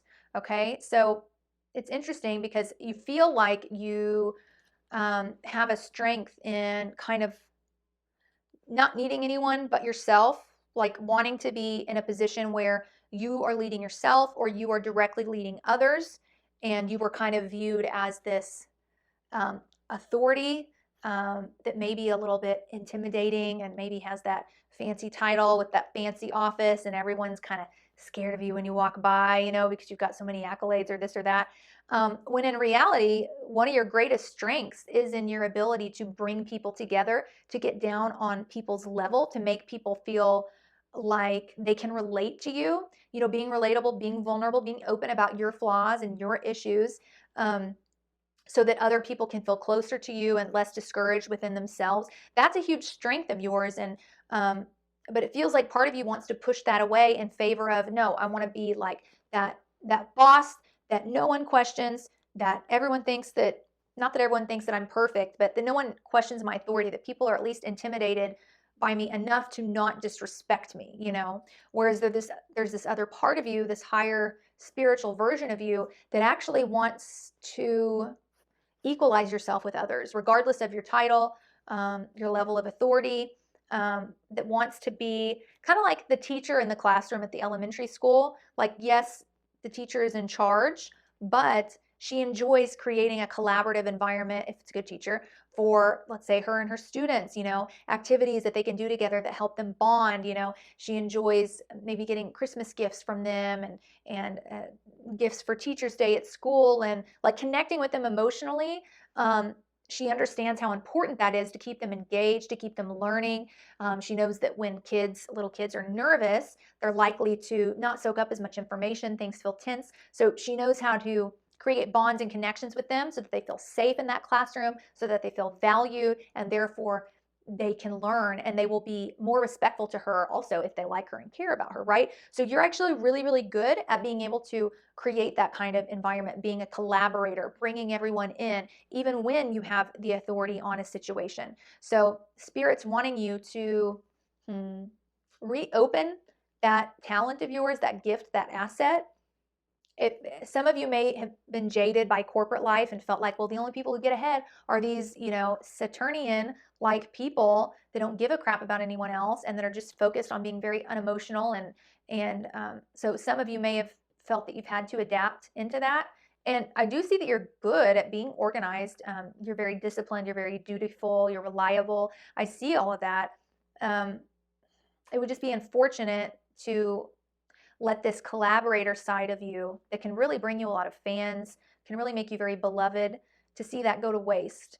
And part of being a collaborator is being vulnerable and honest, you know, talking about your personal issues, your personal stories, not just for no reason, but in moments where someone beneath you or equal to you is struggling with something on their own, being able to say, oh gosh, look, like I've struggled with the same thing. And this is, you know, being able to offer that advice and get down on their same level versus allowing them to think that you're perfect and you don't have any flaws, you know? So I feel like a lot of you are about to be in positions of authority, and that's why Spirit's wanting to talk to you about all of this. You know, maybe you're about to receive some sort of promotion and you're actually going to finally be in charge of some people below you, and that's really exciting. Or maybe some sort of award, or who knows. And Spirit's wanting to kind of awaken this collaborator side to you once again, to remind you that that this is a gift you have. Now, for others of you with the fourth house coming up in Capricorn here, this is talking about who you are in your home life to your spouse and to your kids, okay? you may think that it is important to be this very Saturnian figure for your kids or for your spouse, to be very disciplined, unemotional, structured, no nonsense, practical. Um, or maybe that's just how you think you are. It's the only way you can be, but you can be this collaborator. It is okay to get down on the same level as your kids, get vulnerable with them sometime, do things together with them. It doesn't always, you're not going to lose their respect or lose your authority by bonding and collaborating with them a little bit more. And you're really good at that. I think that's part of a fear within you. And I think the same goes with the conversation, the speaking thing I was talking about, translating things versus processing things. All right. That could be another element to this, and kind of figuring out what ways of communication work best for you and the people in your life, and how you can maybe look at things differently, or stop yourself from maybe tailor your statements a little bit more, rethink everything before you say it, just to make sure you've got it right.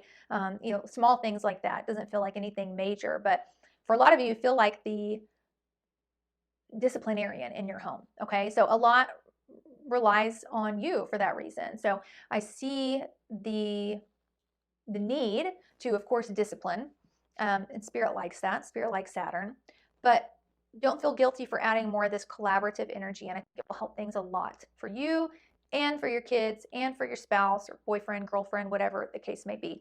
Okay, let's look at the last two cards. This is what you think you're good at, wants and needs, and this is what Spirit says you're good at. So let's read this one first.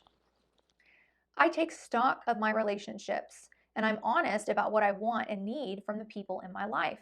I note the difference between the two. Wants are negotiable, needs are not. Both may be desired, and either may be acquired, but that's getting into Venn diagram territory, and no one wants to draw one of those. So we have the cow eating what it wants, I guess, the grass, and then the woman eating what, no, she's eating what she wants, the pie, and he's eating what he needs, the boring old grass. Okay, let's read the honesty card. This heralds a wonderful time of rooting yourself in complete and total honesty. It might seem scary to tell the truth all the time with everyone about everything, but when you practice radical honesty, you can stop hiding and start relaxing. The best part is, honesty from you inspires honesty from others. What results is a rootin' tootin' trust parade, and everyone's invited, except the bagpipe players, but they'll show up anyway. Beautiful. This makes me think of what I was talking about with the collaborator. And showing your flaws and being honest and being vulnerable, you help empower others to be the same towards you, and that fosters healing and growth for the both of you. So this is a huge strength of yours. Keep being honest, continue getting more vulnerable, more real, with the true feelings and fears going on inside, including these that are piling up in your brain, right? Open up about those things. Open up to someone about it. The wants and needs, what does it say? So this is about being, it talks about honesty as well. I'm honest about what I want and need from the people in my life, right? So, but this feels more like, I'm almost seeing like a chart being drawn out here. It feels very analytical. Okay, here are my wants, here are my needs. Let me write this out. Let me write that out. Okay, I need to talk to you. These are my wants and these are my needs. Can you negotiate? Like, it feels very structured, kind of like Saturn, where it's like, we're going to sit down and talk, and I'm going to crunch the numbers, and we're going to organize this. And yeah, you may be good at doing that, but what I'm hearing from Spirit is that it is this more emotional side to you that's actually needed in your life. Even if you have a strength in being organized and being structured and laying out the diagrams and translating things, even so, what your private life and your home life needs is this more emotional, honest, vulnerable, collaborative. Everyone's equal. I'm no better than you. You're no better than me. Relaxed and courageous energy. Okay, so work on the anxiety. Look up things that can help you with that. Open up to the ones that you love. Get ready for some sort of promotion in work life, whatever that means for you. It's something that's going to give you a new level of authority that Spirit wants you to use wisely and for the benefit of all, as well as yourself. Maybe for some of you, it's a kid on the way. That's always a new level of authority. You're literally over someone's life. So tap into this collaborative energy that you have. You have a magical ability to bring people together, to make people feel special, to make people feel understood, and to be relatable to others, no matter if status-wise you're up here and they're down here, or even vice versa. You know, you have a magical ability to be relatable even to people who are way above you in status. This is a gift. Use it. Don't shut it off, okay? All right. I love you guys. Thank you so much for coming. I look forward to seeing you in next week's Pick a Card reading. All right? Bye.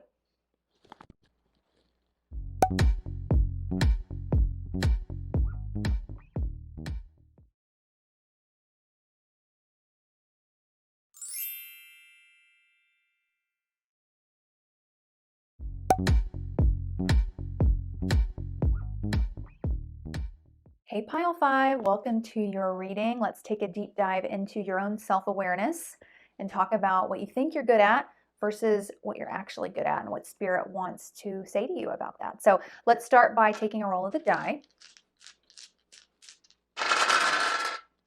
All right, we have Mercury in Aquarius in the 12th house. Love this. So the 12th house is all about our subconscious.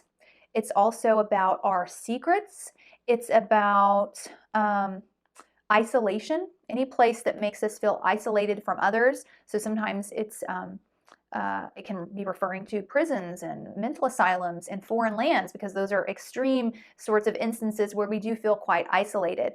But on a spiritual level, it's about our personal spirituality, our prayer time with the universe, with the God, whatever we believe in, it's higher than ourselves, and our subconscious, the things that we don't understand consciously or view or think consciously, but that's driving us kind of behind the scenes. Now, Mercury is about communication. So I always like to see Mercury in the 12th house because it lets me know that there is some sort of communication going on with the subconscious. We are verbalizing things from a subconscious level. And so that can kind of help clear things out, help give us an understanding of what are the subconscious forces that drive me in my day-to-day life, and what should I do about that? What do I need to uncover when it comes to that? And Aquarius being here, Aquarius is a very scientific sort of energy. It's very emotionally detached. It likes to progress things and look towards the future and look forward. And it likes to make decisions not based on emotions, but based on logic and data and what needs to be done ultimately, regardless of how we feel. So, and Aquarius is a very collaborative sort of energy. So I like that it feels like those of you who gravitated towards this pile, you really have been seeking out some deep work in uncovering some things about your subconscious and clearing out some energies there, and fostering some healing. And you're doing it in a way that doesn't leave you wallowing in the past. You're doing it in a way that is much more productive and focused on, I want a better future. I want to see progress in my life. So let me figure out, you know, what needs to be healed back here, what's going on behind the scenes. So whatever you hear today from Spirit in this message, they want you to take what you hear and apply it towards that area of your life. The area of your life where you are uncovering and healing things about your own psyche and your own self. The 12th house can also represent dreams and nightmares, you know, things like that. So let's take a look at the tarot card and expand on this message. All right, we have the Sun. This is Leo energy or fire energy in general. We have the King of Swords, Aquarius, as well as Gemini and Libra energy. Then we have the Four of Cups and the Four of Pentacles. So 2 fours on this side. Interesting. Okay. So I can see in the Sun card that you do feel that you're pretty good at focusing on the bright side of things, focusing on the joys and the triumphs, and you feel pretty good at connecting with your own inner child, pretty good at playtime, at self-expression. So that's really positive for sure. I can see here in the Four of Cups, contrasting that card, that there can be a tendency sometimes, in the sake of, I want to look on the bright side, I want to be happy, to do things or engage with things or maybe certain substances that aren't actually good for your overall well-being. Like I can see here this this sort of need to, like when you're not feeling happy, when you're not feeling good, when the emotions feel icky, when the past feels like it's coming to haunt you, you want so badly to stay on that path, that sunny path of, no, everything's fine. Let's find the joy. Let's make this fun. That you will grasp towards some sort of thing that can give you the immediate gratification of feeling kind of happy and good again without having to address the ugly stuff. Like I see that you have a hard time sitting in and being in your uncomfortable, darker emotions because you value so much the ability to stay lighthearted, to stay bright, to stay sunny, to stay optimistic. And that's not realistic. Sometimes you are going to be pissed off, sometimes you are going to be sad, sometimes you are going to need to grieve. Whatever it is, it's not possible to always be happy. And so in the moments where we are dealing with a more negative emotion, something more difficult to deal with, it is super important for us to address it, feel that emotion, clear it out, deal with it, heal it, whether that means we need to cry it out or we need to communicate something or write something, whatever it is, so that we can naturally get back to an authentically happy place. Because when we reach for other things or people, like as crutches to kind of bring us this sort of artificial joy, this illusion of joy and happiness, that stuff never gets dealt with and the happiness isn't authentic. And so as soon as it wears off, you're back to that same place. You'll have to keep going in that cycle, okay? So Spirit's just wanting you to recognize that. They're actually wanting you to devalue the idea of being so happy and optimistic all the time. They want you to realize that that shouldn't be something that you are aiming towards. Happiness and joy should be a byproduct of being on the right path. Like it ends up coming with it if you're doing the right things. But if you are aiming specifically for happiness and only happiness, you won't really ever get there because there's always going to be moments where we are unhappy. And if you're reaching for these sorts of crutches to manufacture that happiness for you, it leaves you in this unending cycle. And with the subconscious, it's got a lot to be cleared out, which I can see you guys are already working on, okay? And you're doing a really good job of that. Spirit's very, very proud of you. They just don't want you to feel like you have to be this representation of happiness all the time. That even once you get this subconscious stuff cleared out, you will have moments of sadness, of anger, of darkness. That's part of the human experience. That's part of being a human being. So some of you may feel a lot of pressure from other people in your life, to be the happy person, to be the entertainer, to be the one that brings laughter and joy. And that may be a part of it too. That in those moments where you feel like, oh man, it's almost like you feel like, oh, I'm going to be a downer, or they're going to be disappointed, or they're going to catch on that something's wrong, or I'll bore them to death. So you'll do whatever you have to keep that mood going so that you can be that light for others, that entertainer for others, okay? So Spirit's wanting you to give yourself a break, okay? Maybe some people in your life will have to adjust to this new energy, okay? And maybe at first they will be kind of like, what's going on? And caught off guard and like, you're being so boring, you're being so dull. Like they probably will, because to them, your natural state is to always be happy. So to see that not happening, to see you not entertaining, not being joyful, not laughing, not dancing, not cracking the jokes or whatever it is, that freaks them out. It worries them. They feel like something's wrong. Okay, but after some time, they'll adjust to this new normal. Okay, and so let that go. Let that need go. Okay, is what Spirit wants you to know. Yes, you are good at what you're good at. Is you're good at manufacturing happiness. Okay. Spirit wants you're good at manufacturing this. Spirit wants you to learn how to experience it authentically without having to manufacture it. So yeah, you think you're good at that, but what you're actually good at is manufacturing it. You can see this man's like so bored, so dull, so upset or whatever. He's like, I've got to reach for that drink. That'll lift my spirits. That'll lift my moods. That will manufacture some happiness for me. It'd be good for you to question with this 12th house coming up, what led to you feeling the need to be that way? What role did you play in your family as a child that may have made you feel like, oh, this is the role, this is who I have to be, I've got to be the positive one that's looking forward, that's emotionally detached and, doesn't get into, doesn't sulk and doesn't cry and is instead real happy and playful all the time. Try and think back to what caused that to be sitting within you. Is that how you felt like you received love from others? Is that how you felt that you got someone's approval? What was it? Kind of dissect that and break that down. Another thing that you feel that you are good at is this King of Swords energy. King of Swords, he's very Aquarius.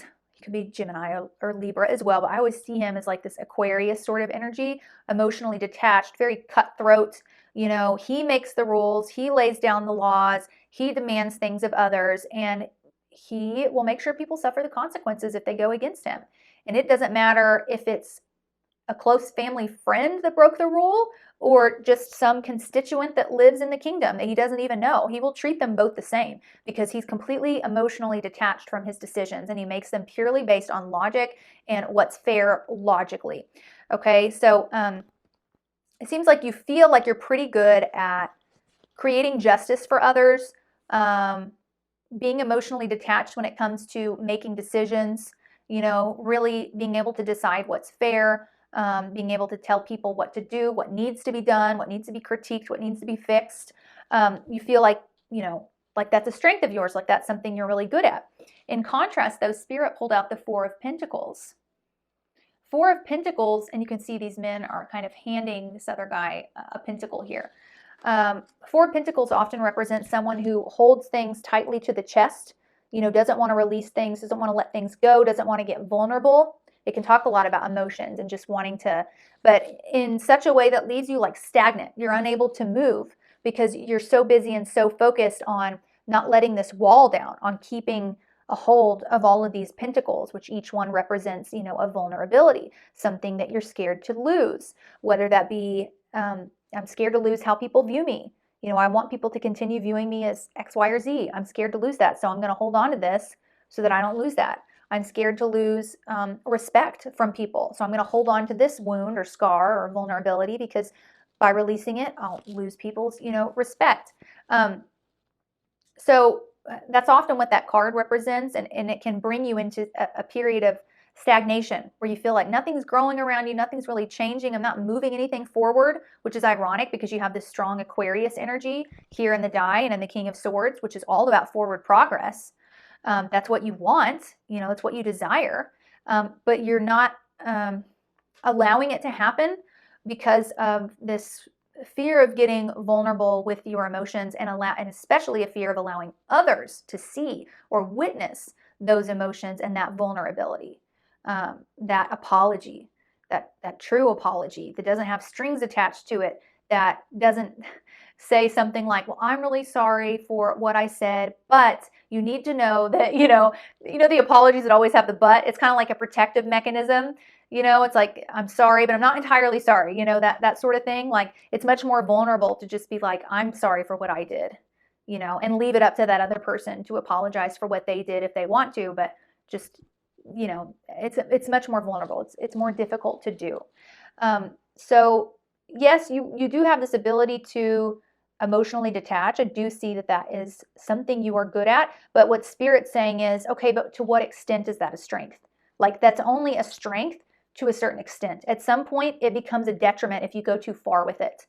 It's great that you were able to get out of your own emotions and make a decision that's going to be the best decision for the group, regardless of how you're feeling about it. That's incredible. That's very mature. But if you're doing that with every aspect of your life, then your relationships are ultimately going to suffer, and you're going to suffer as well.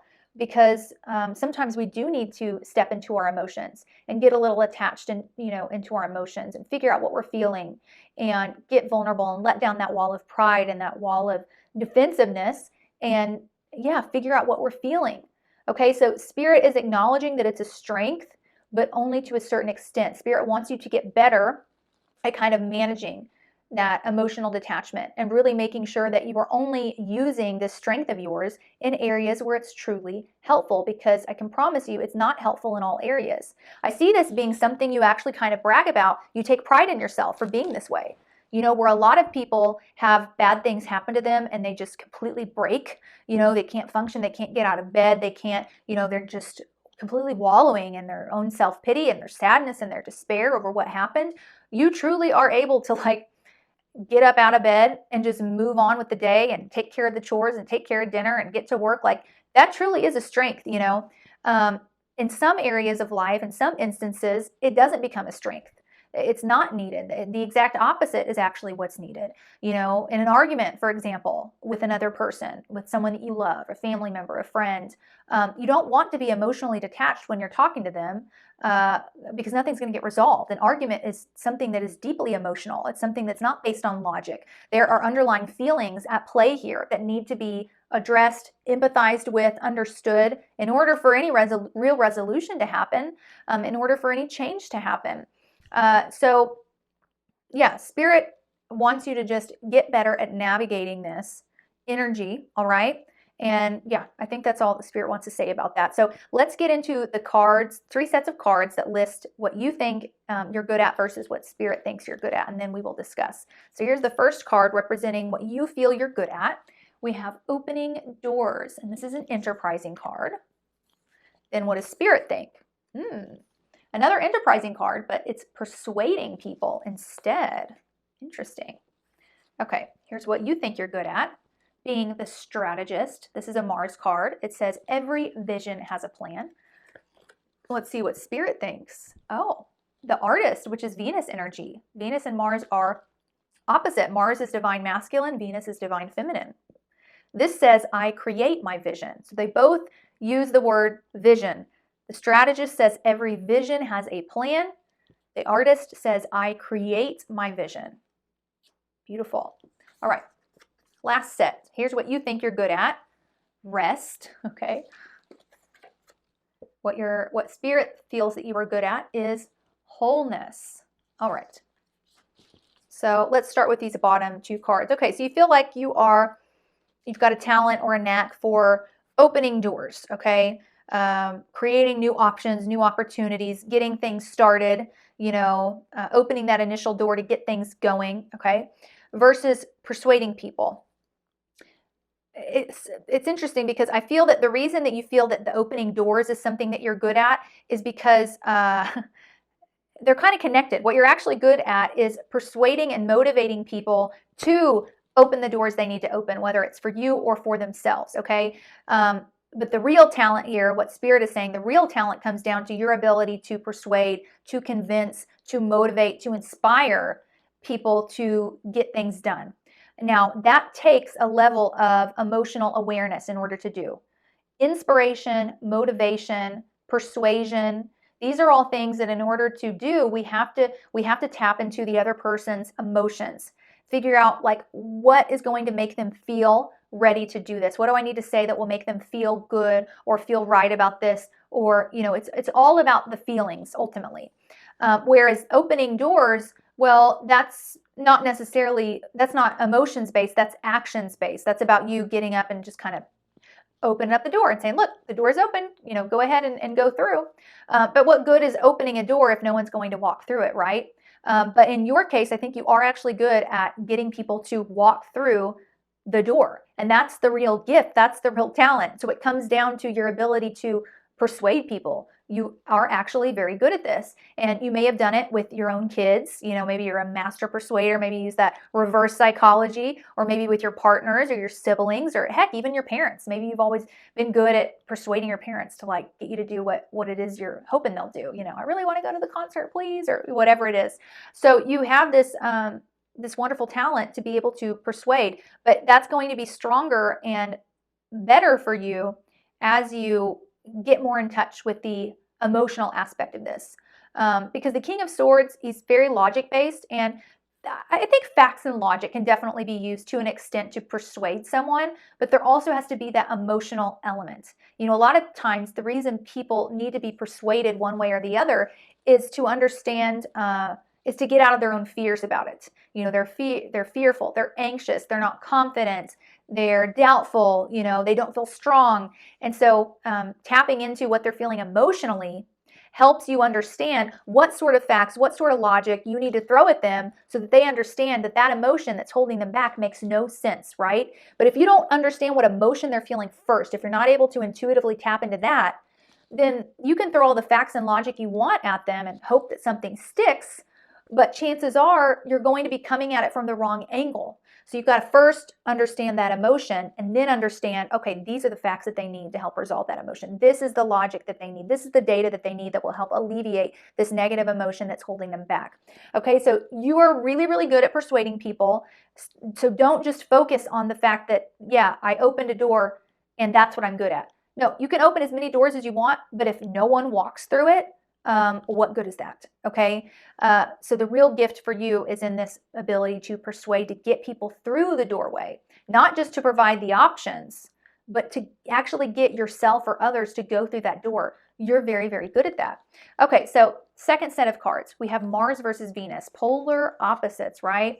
So these are both about visions, having a vision for things. The strategist, Mars energy, is more focused on action-oriented plans. Okay, so again, more masculine, more logical, like the King of Swords. Let's read the adjectives at the bottom of this card. High achieving, productive, calculating, passionate, decisive, ambitious, enthusiastic, systematic, competitive, active, tactical, goal-oriented, persistent, and gritty. So that is what Mars uses in order to establish its vision. Okay, let's look at what Venus uses to establish its vision. It says creative, visionary, imaginative, idealistic, connective, harmonious, passionate, receptive, reverent, and spiritual. Much more feminine sorts of words, right? Feminine, receptive. Femininity is about the emotional side of life. I feel like you lean into your masculine energy. It's almost like masculine energy for you. It's much more exalted in your mind, and that could be because of society, or it could be because of your parents. Perhaps your dad was the superior adult in your life, the one that you kind of were able to look up to, and maybe mom wasn't so much. So you kind of like, for whatever reason, there's this desire for you to really lean into that masculine side of yourself. And I think it's been that way since you were quite young. Maybe you grew up around brothers that you like better than your sisters, who knows?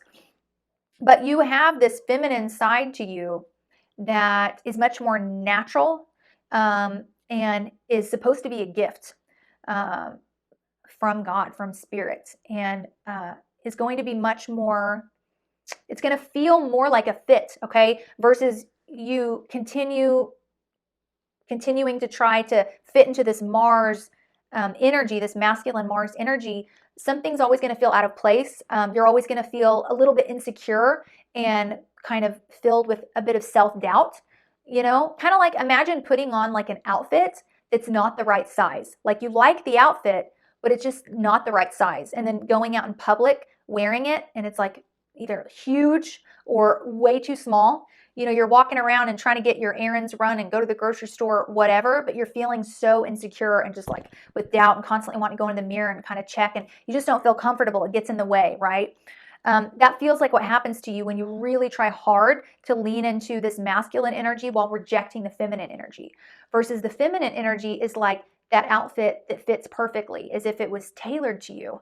And now all of a sudden you're not wasting any energy or time with these insecurities and self-doubts and needing to check yourself in the mirror. And it's like your mind is so much more free, and now you can just do your errands more efficiently. You can have conversations out in public, or it's like everything just seems to flow. That is what Spirit's trying to convey to you with this. Lean in and develop your divine feminine energy, whether that be like making yourself do creative things on a daily basis, maybe committing to like doing a painting once a week to get into that creative energy, or doing meditations that are for healing the divine feminine, whatever works for you, because this is really your strength here, your ability to have a vision and manifest it with receptive ease, okay? Not stressing about being super high achieving or having this coordinated, calculated sort of plan and being super decisive and being very go, go, go and persistent and gritty. Having your vision and achieving it with ease, with imagination, with creativity, with harmony, with being receptive, connecting more to your spiritual side and kind of going with the flow as you watch your vision unfold, like the artist does when it sits down to a blank canvas. There's no stress, there's no connect the dots going on. The artist has got to sit down with the palette and just kind of trust that what they're creating will come to be. You know, they have a vision, but it's not super coordinated how it's all going to go. So for that reason, I think that actually painting would be a great practice step for you to get more familiar with this type of energy. Painting, even without a tutorial, I think would be even better, because with the tutorial, you're leaning more into that Mars sort of energy that wants to perfect it and wants to have a concrete plan. Start just creating to create. And yeah, maybe the first few paintings are going to look like absolute crap and you're not going to want to hang them anywhere. But the longer you keep doing it, the better you'll get at it and the happier you'll be with the product by the end. But most importantly, it's helping you get accustomed to this feminine, creative, imaginative, receptive energy, which is something you're actually very good at, okay? So let's look at the last couple cards. Rest, which is what you think you're good at, I guess, and wholeness. Let me read these. Rest says, take a step away from my stress, and then a deep breath, and then a crankiness-killing nap. When I get the rest I need, I instantly become a better version of myself, able to navigate complex relationships in a single bound. When I don't, I'm not, which means I shouldn't. But I try to, and then we can't, and it doesn't, but I did, so it wasn't. Good night. That's so cute, the little bird with the nest. All right, versus wholeness. Wholeness says, I am complete, whole, and filled with love. I have everything I need. If I ask or look for more, I'm ignoring the love and gifts that are already in my life. Instead, I'll be grateful and acknowledge that anything else would be extra icing on life's cake. So that kind of sounds like being content, feeling complete, feeling whole with things, which really, when we are content, when we are whole, we do rest more peacefully. When we are anxious, when we're stressed, when we're overthinking things, we do end up needing more rest. A lot of mental activity does exhaust the body as well. You know, the brain can get tired and then need to sleep.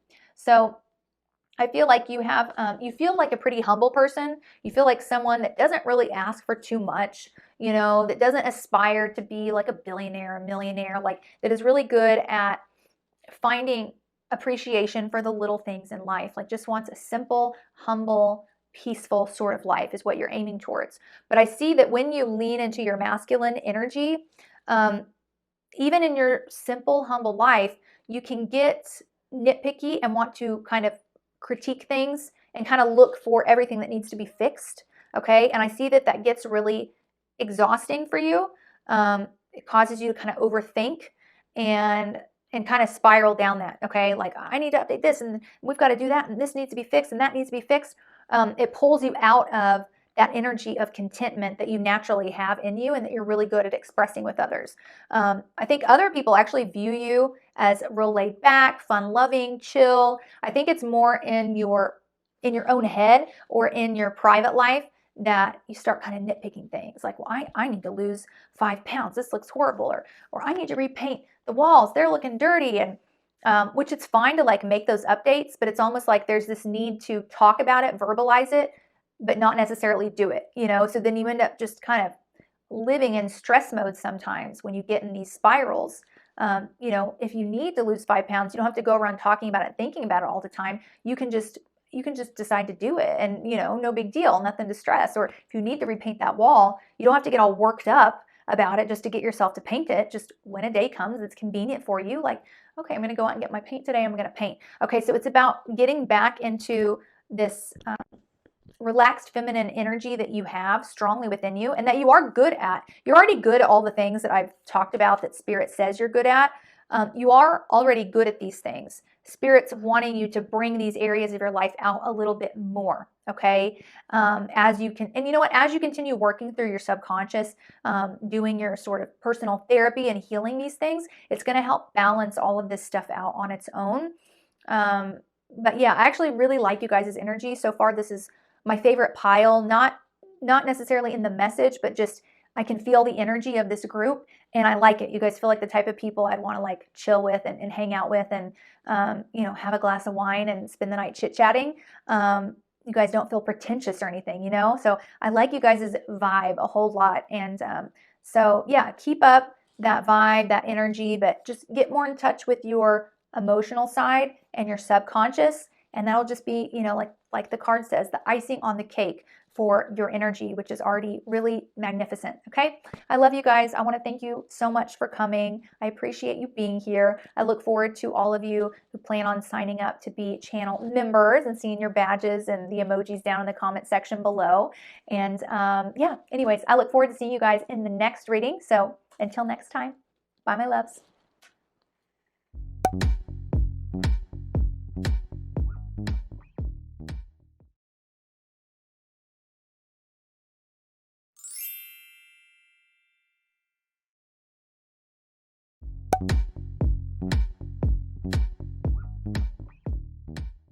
Hey Pile 6, welcome to your reading. I can't wait to take a look at your pile, delve into your self-awareness, and look at what you think you're good at versus what you're actually good at or better at, and what Spirit wants to say to you about all of this. So let's start by taking a roll of the die.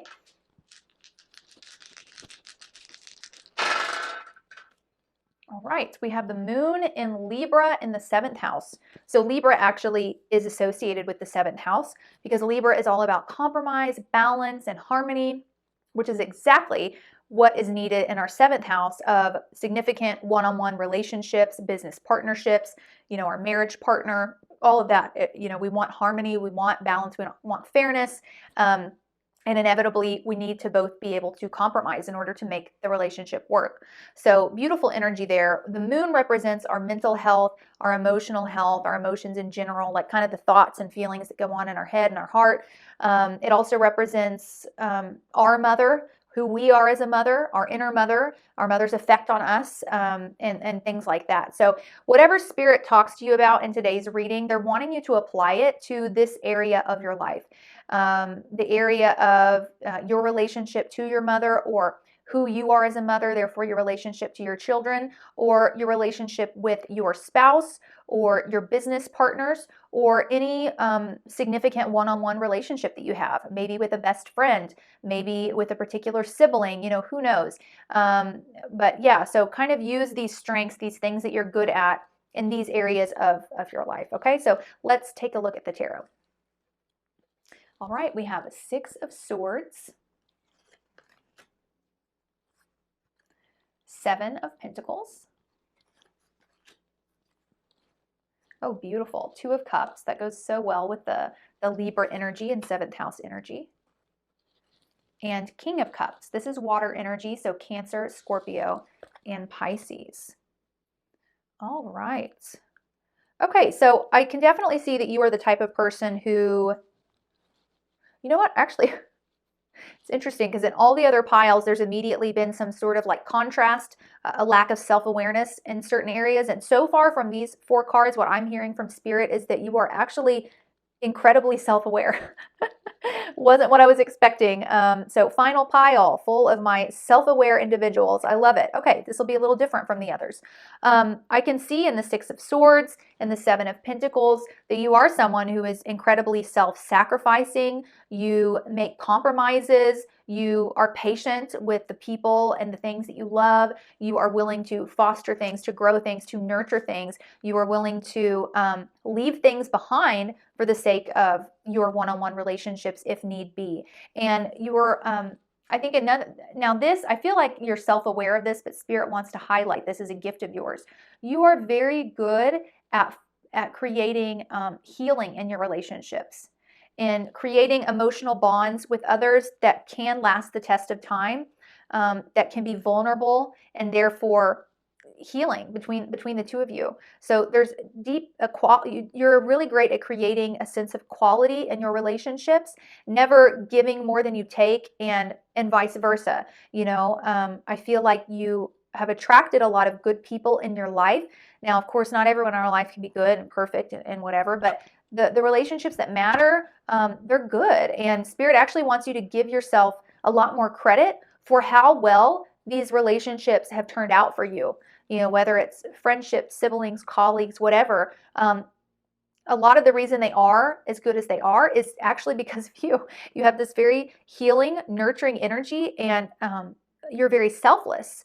And you clearly understand what it takes to create a long-term stable relationship. And you're not afraid of the work that goes into it.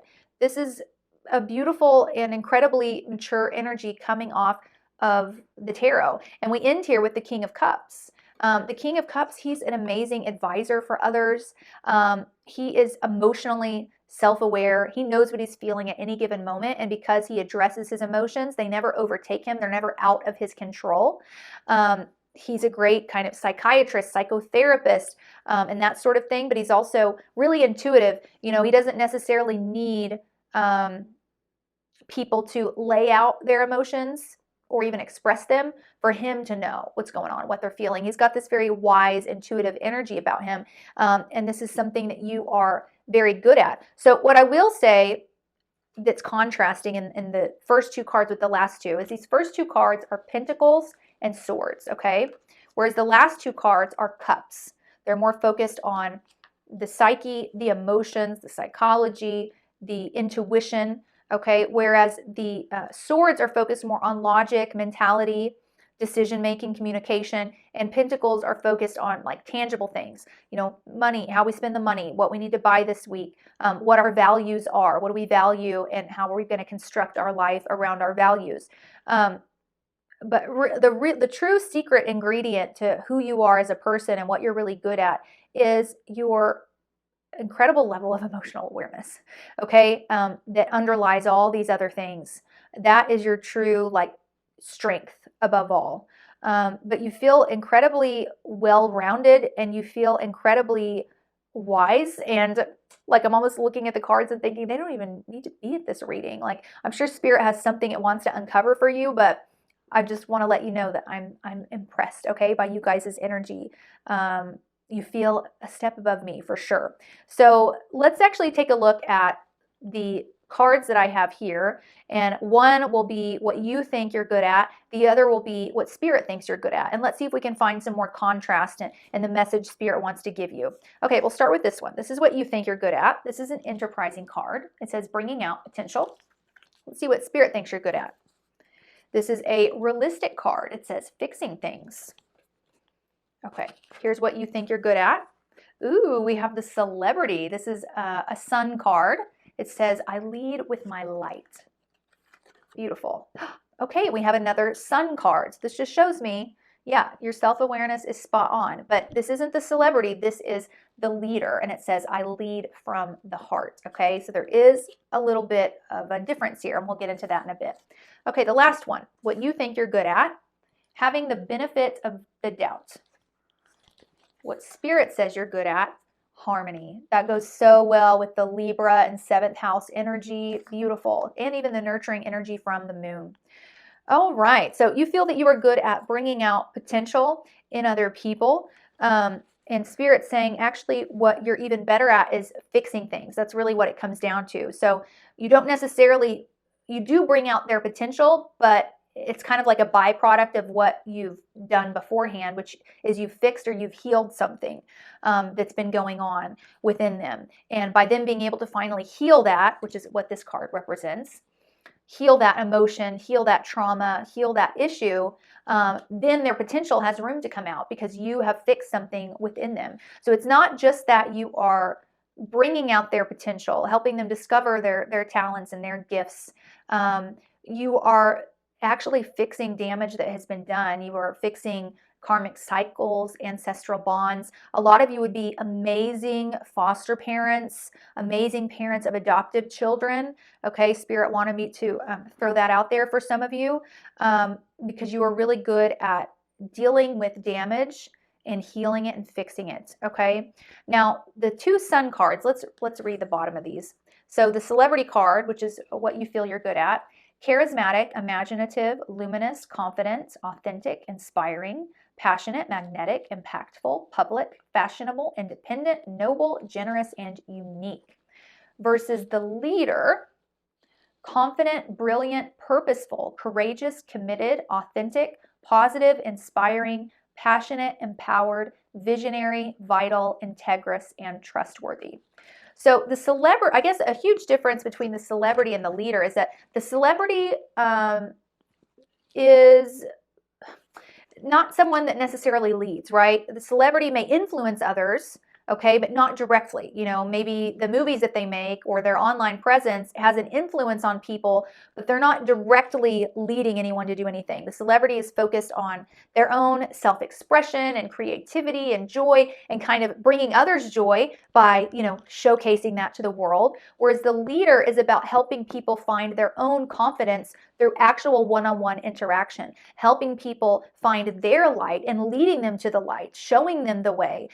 It requires a little bit more compromise on the leader's part, sacrifice on the leader's part, and it's a lot more personal and intimate than what the celebrity does. So while yes, you have this sort of magnetic, luminous presence about you, you guys feel very attractive, like physically attractive, and even if you aren't by like typical societal standards, people view you as like beautiful, because of your energy, your charisma, your light. Absolutely true.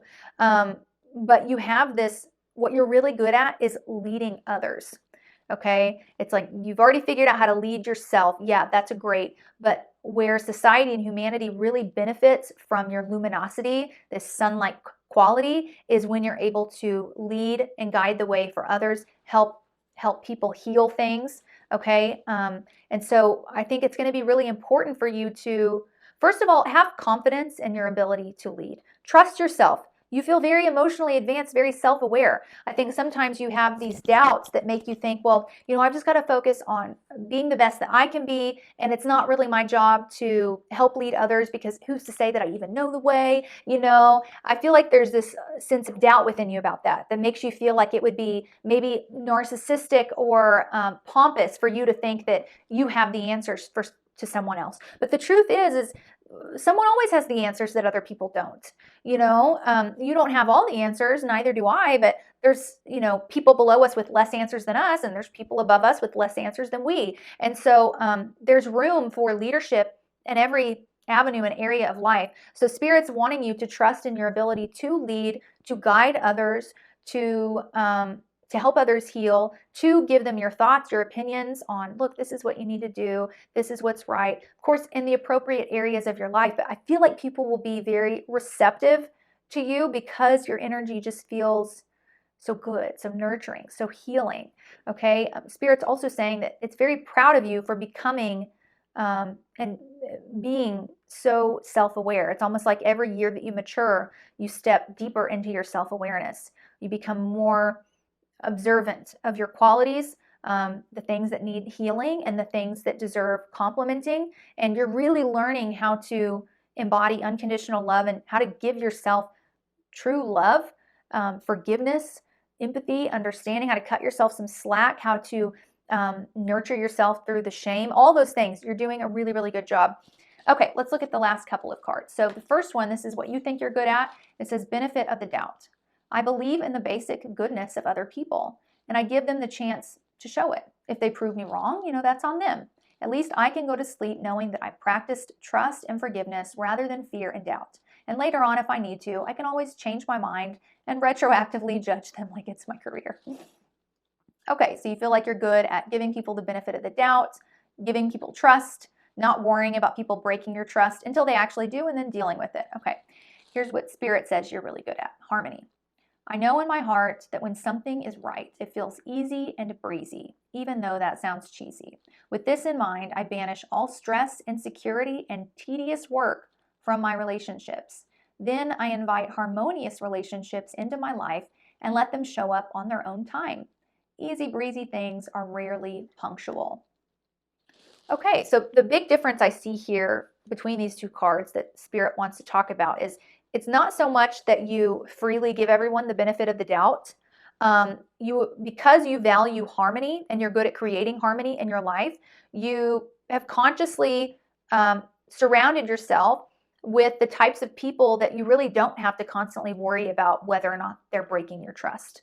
Okay, so you are able to, of course you're not worrying if they're going to break your trust because you've pulled in people, you've attracted people that match your energy, your vibration, and just wouldn't do that to you. So you are really, really good at creating harmony in your life. And I think this is something you could really help others with. A lot of people have a hard time setting boundaries, have a hard time seeing the red flags before danger happens, and therefore they have a life that is inharmonious. And with all this, Libra often represents harmony. So we have a lot of good parallels in your cards in this reading. You understand how to create harmony and balance. And so you just naturally pull in the right people. You create a life that is with the right people. It's almost like before someone crosses you or does you the wrong way, like someone doesn't need to do that for you to be able to pick up on their energy through your intuition, through your psychic senses, and to know if they're the type of person that should be let in a little closer to your life, or if they're the type of person that you need to maintain more of a distance from. Like, this isn't going to be a close, friend. Okay, so you know how to do that, and it is through certain things that I think you could actually translate and teach to others, help others understand how that works. That there's always clues and signs. Anyone that's been screwed over by someone, there's always clues and signs that it was going to happen, whether it was clues about that person's character, information about that person's past, or whatever it was. You're really good at vetting through that. So, of course, you are giving everyone, I guess, the benefit. You're not giving everyone the benefit of the doubt. It's like you have this intuitive ability to understand, to see if a person is of good character, if a person is the type of person that is worthy of your trust, that isn't going to betray you and screw you over, even before the relationship gets intimate. You're really, really good at that because you value harmony. So you're amazing at creating harmony in your life and in your relationships, and attracting people that match that vibration, or that level of goodness, that desire to want to be a good person. And that's what allows you to ultimately help people heal, help fix things, like the card talked about, and help lead others. You attract people that want to be the best version of themselves, that have high integrity, that want to improve, that want to become self-aware. You're good at like seeing that type of person versus the type of person that doesn't care about self-improvement, that doesn't want to be self-aware, that doesn't really have strong morals. Okay, and you're good at seeing that kind of right off the bat with people, or in the first few minutes of a conversation. So, gosh, incredible energy. I would love to know what you guys do for a living, pile 6. Let me know down below, because I'd be interested to know how you are using this super wise, self-aware Sun Libra, energy in your life. Best of luck to you guys. I'm proud to have you here on my channel. Like I said, I'm very impressed by you guys, and I look forward to hearing about and seeing all the wonderful things you're going to do in your life with all these talents, all these things that you are incredible at. So anyways, leave me a comment down below. Thank you so much for coming, and I look forward to seeing you all in next week's Pick a Card reading. Bye, my love.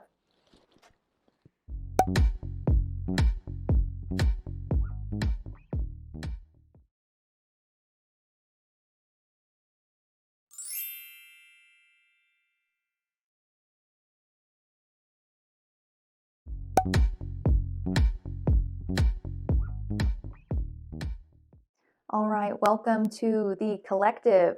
I'm glad to see you all here. I'm glad to see this message get across in the way that Spirit had hoped for, which was less of a personal reading and more of a general style reading about the energies going on right now with our current generation, and some things that Spirit's concerned about in terms of that. And as I recorded this reading back when I originally did, I noticed that there was a very big theme with divine feminine and femininity. You can see here that the moon came up in the die. We have 2 moon cards from my Sacred Wealth Code Oracle deck, the Great Nurturer and the Queen. And we also have the Queen of Pentacles that starts the reading down at the bottom with the tarot. So the top sets of cards, the left side is what the collective, I guess, or you, if you're included in that, thinks it is good at. And the right side is what they are actually good at. But I do feel that this right side of us has been locked away or pushed away for some time. And the universe, Spirit, God, whatever you refer to it as, is beckoning us to get back to our roots, get back to our ability to nurture something. When we think about a mother, a good mother is someone who accepts responsibility for things beneath it. Whether it's the animals under their care, the children, of course, the household, A really good mother doesn't shy away from that. She's not afraid of what it will cost her in terms of her time or even her own selfish needs. When you hear people talk about their amazing mom, one of the biggest things they always say is, man, my mom sacrificed so much for me so that I could do more. She wanted to set me up for success. She turned down so many things, for me and my siblings' sake, okay? And it looks like Spirit is becoming concerned because a lot of us are afraid of that part of ourselves. We are afraid of our own inner mother, of our own ability to take on responsibility, take charge, specifically within our relationships. The seventh house came up in the die that talks about marriage, as well as any one-on-one relationship that requires sacrifice and compromises. But then we also have Aries that came up in the die. And Aries is very much about me, myself, and I. What do I want? What am I going to go after without needing the help of anyone? What am I going to refuse to compromise on? Being very convicted in what it wants. And there's a time and place for that Aries energy in our lives. It's deeply important. We do need to be selfish sometimes. We do need to put ourselves first sometimes. There are certain things that, yes, we should absolutely not compromise on and not be willing to give in to that other point of view. Depends on what it is though, right? So it feels like Spirit is really trying to encourage the collective in general to question what they're what they're convicted in, to question what is worth going it alone, to question whether or not a lack of sacrifice in our life, a lack of responsibility, a lack of compromise will truly lead us to happiness. To question whether or not letting go of all the plans and just seeing where things take you with zero control, zero direction, whether or not that's really fulfilling, to what extent. It feels like Spirit is wanting there to be a balance of the pendulum swing here. So we went through a period where we needed to explore more of, I guess, this Aries energy, or perhaps even this sun-like energy. Sun represents father, divine masculine. And now we're being called to pull back a little bit and compromise more with our moon energy, our divine feminine. A lot of what I touched on in this reading when I recorded it originally was about this fear of losing options. Okay, we can see down in the tarot we have 7 of Cups and 2 of Pentacles. 7 of Cups is a man who is currently dreaming about all the options that are before him. He's not making a decision about it. He's just kind of in awe, in wonderment about, oh wow, I could do that, and I could someday do this, and maybe someday I could do that. So many options. And he's enjoying being in that dreamy state of, I wonder which one I'm going to choose. How exciting. But he's not taking action. He's in that dream phase. And that dream phase is important, but only because it's supposed to help us eventually take action, to be able to brainstorm, to ponder, and then eventually choose something. The 2 of Pentacles, there's a man here who's juggling 2 different options because he can't choose between one or the other. This could be 2 relationships, 2 different ways of life. It could be, do I want to be, one pentacle could be being single forever. The other could be, being married. One pentacle could be never having children.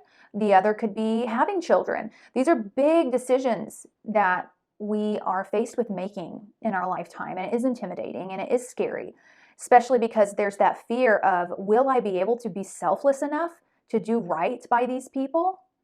Will I be able to choose the right path? Will I know which person is right for me? Which job is right for me? But the man in the 2 of Pentacles, he isn't sure. And so instead of choosing a pentacle, he decides to juggle both. And he's only human, and eventually he's going to need to get some sleep. And if he does that, once he does that, both of those pentacles are going to fall out of his hands. He'll lose both of them. That's the message that Spirit is really trying to get across in this reading. Whereas if he were to finally just choose a pentacle, give the other away, let it go, choose one pentacle, he could finally be at peace. There would be no risk he would at least have an option, right? He wouldn't have two as an option anymore, but he would have that one option without worry or fear of it slipping through his fingers. He can stick it in his pocket, fall asleep, he's good to go, right? So it feels like a lot of the collective is pushing off making decisions about some pretty big things because it feels safer to stay stagnant in a way, to stay in the phase of what if and possibly someday, this will happen and maybe I'll try out this. Meanwhile, life is passing them by. And the man in the Seven of Cups, dreaming about all of his options, as the years go by, more and more of these cups are going to disappear because life will make them unavailable to him at some point, At some point, maybe, for example, marriage won't be an option. At some point, maybe, going into the Peace Corps won't be an option. At some point, maybe having kids won't be an option. At some point, going to live in that continent or country that he'd always talked about won't be an option. As his health changes, we're humans, we have bodies. As his health changes, as technology changes, as the world advances, options and opportunities are stripped from us every single day. And Spirit does not want us to sit back anymore and watch them go by for the sake of, I'm scared. I want to keep all my options open. I don't want to have to compromise. I want to be able to, it's kind of like that phrase, having your cake and eating it too. And I can totally relate to this pile in so many ways, but especially right now, actually, this brings up a lot that me and my husband have been going through because we've been in a rental for, since the very beginning of 2019. And when we first got into this rental, we had every intention of purchasing a house within 6 months to a year.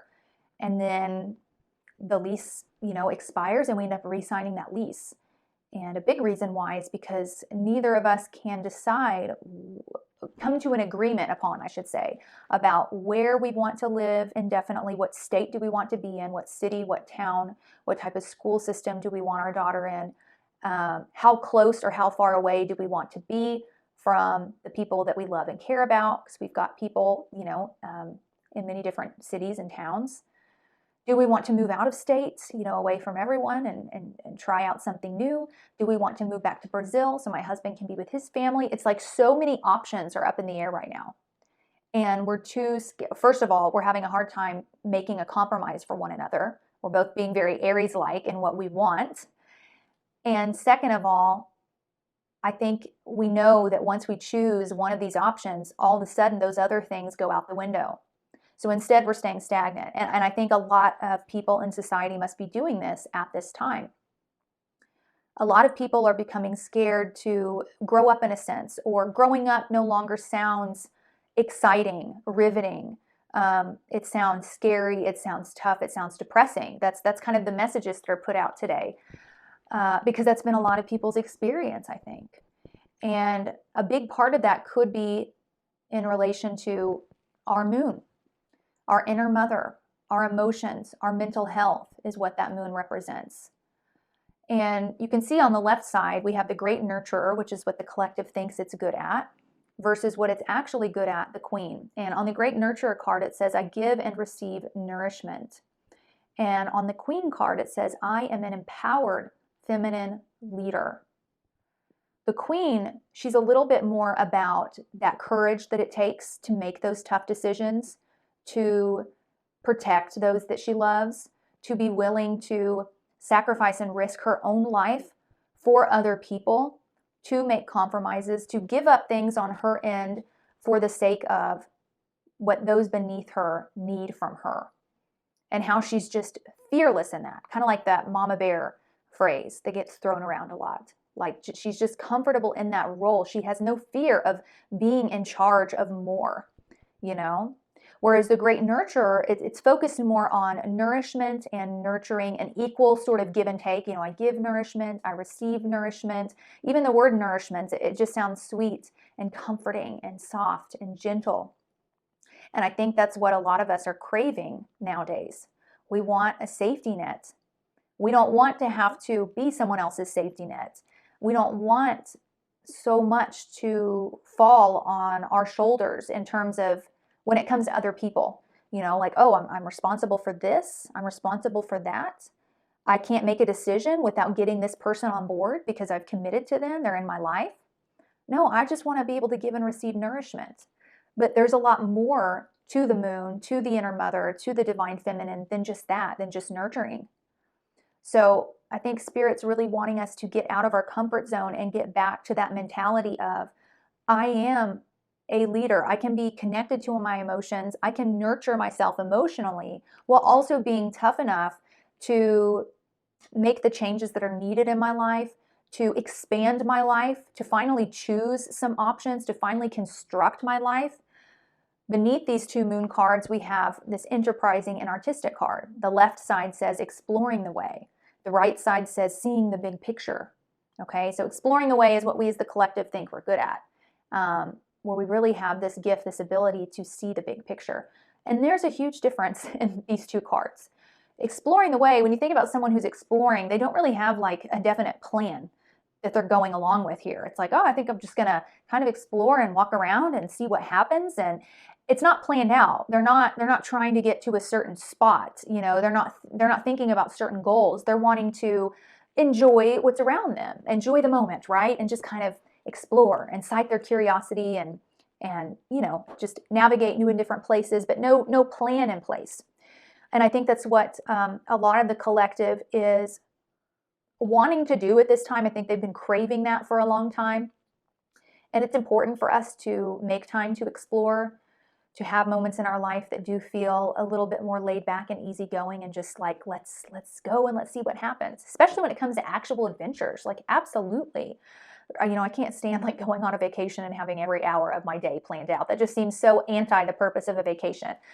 But when it comes to our life, I don't think that that's the way we want to go with it. I don't think we'll accomplish much. And I think it's time for us to remember how important accomplishment is. How much better you go to sleep at night when when your conscience knows that it has done some good things today, that it pushed through some things, that it dealt with some tough things, that it handled some mundane, boring things that they needed to be done. Like, I finally freaking did it, Seeing the big picture, it's both of these cards kind of give me Sagittarius and Jupiter vibes, actually, which is interesting because the South Node has been in Sagittarius for some time. But seeing the big picture is different. Why do people pull back to see the big picture? It's to see ultimately where things are headed. It's to zoom out on the map, so that they can make decisions in the here and now, knowing that, okay, this is where I'm ultimately headed, so I'm on the right path. Seeing the big picture is about getting out of the details, because a lot of times we can over-exaggerate or have a lot of anxiety over maybe a little mistake that we made or a little pitfall here or there. Oh, I got laid off, like my world is ending, what am I going to do? My life is over. Well, no, pull back, look at the big picture. Like, yes, this is a bump in the road, but if you look at the big picture where you ultimately want to head, this isn't going to throw you off track. There's another route here you can take. Just keep focused on the big picture. But in seeing the big picture, there's a destination point. And there's routes that have to be traveled and planned out in order for us to reach it. Whereas exploring the way is just like, just whatever. I'm just going to, whatever life brings, I'll just take it. I'm just going to explore it. I want to relax. This thing about goals, that's not needed. This thing about adding responsibilities, that's not needed. I feel like a lot of people just are having a hard time taking the plunge into life. Especially the younger generation. I want to speak to you guys because I understand what that feels like. I remember being 19, 20 years old and thinking, I don't ever want to get married. I don't ever want to have kids. And you know why? There was two reasons why. One was that I wanted to be able to be a little bit more selfish. My mom had so many kids and all I saw was her just cooking and cleaning and she literally gave her life up for her kids. And I thought, I don't want that for myself. If that's what being a mom means, like, I don't want that. I want to be able to make some money and spend it on myself and have nice things. And then the second reason was that I didn't trust myself not to screw things up. I didn't trust myself to choose the right person to marry and to be able to have a lasting marriage. I had this huge fear of failing at marriage and getting a divorce, choosing the wrong person and not realizing it until it's too late, or we'd just be fighting all the time. And I also didn't trust myself to be able to nurture and care for and love another person without damaging them, because I already felt so damaged inside. I was like, well, heck, I'm so screwed up. Like, I can't even figure out myself most of the time. I'm making mistakes left and right. Sometimes I question whether or not I'm even a decent person. How the hell am I going to bring another life? What if I screw them up? I'll feel guilty forever.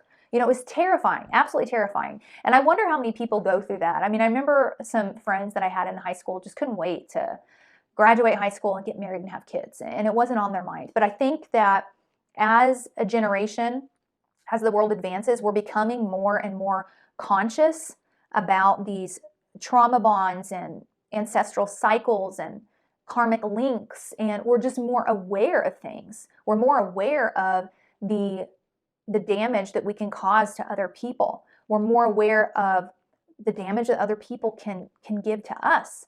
And it is stressful.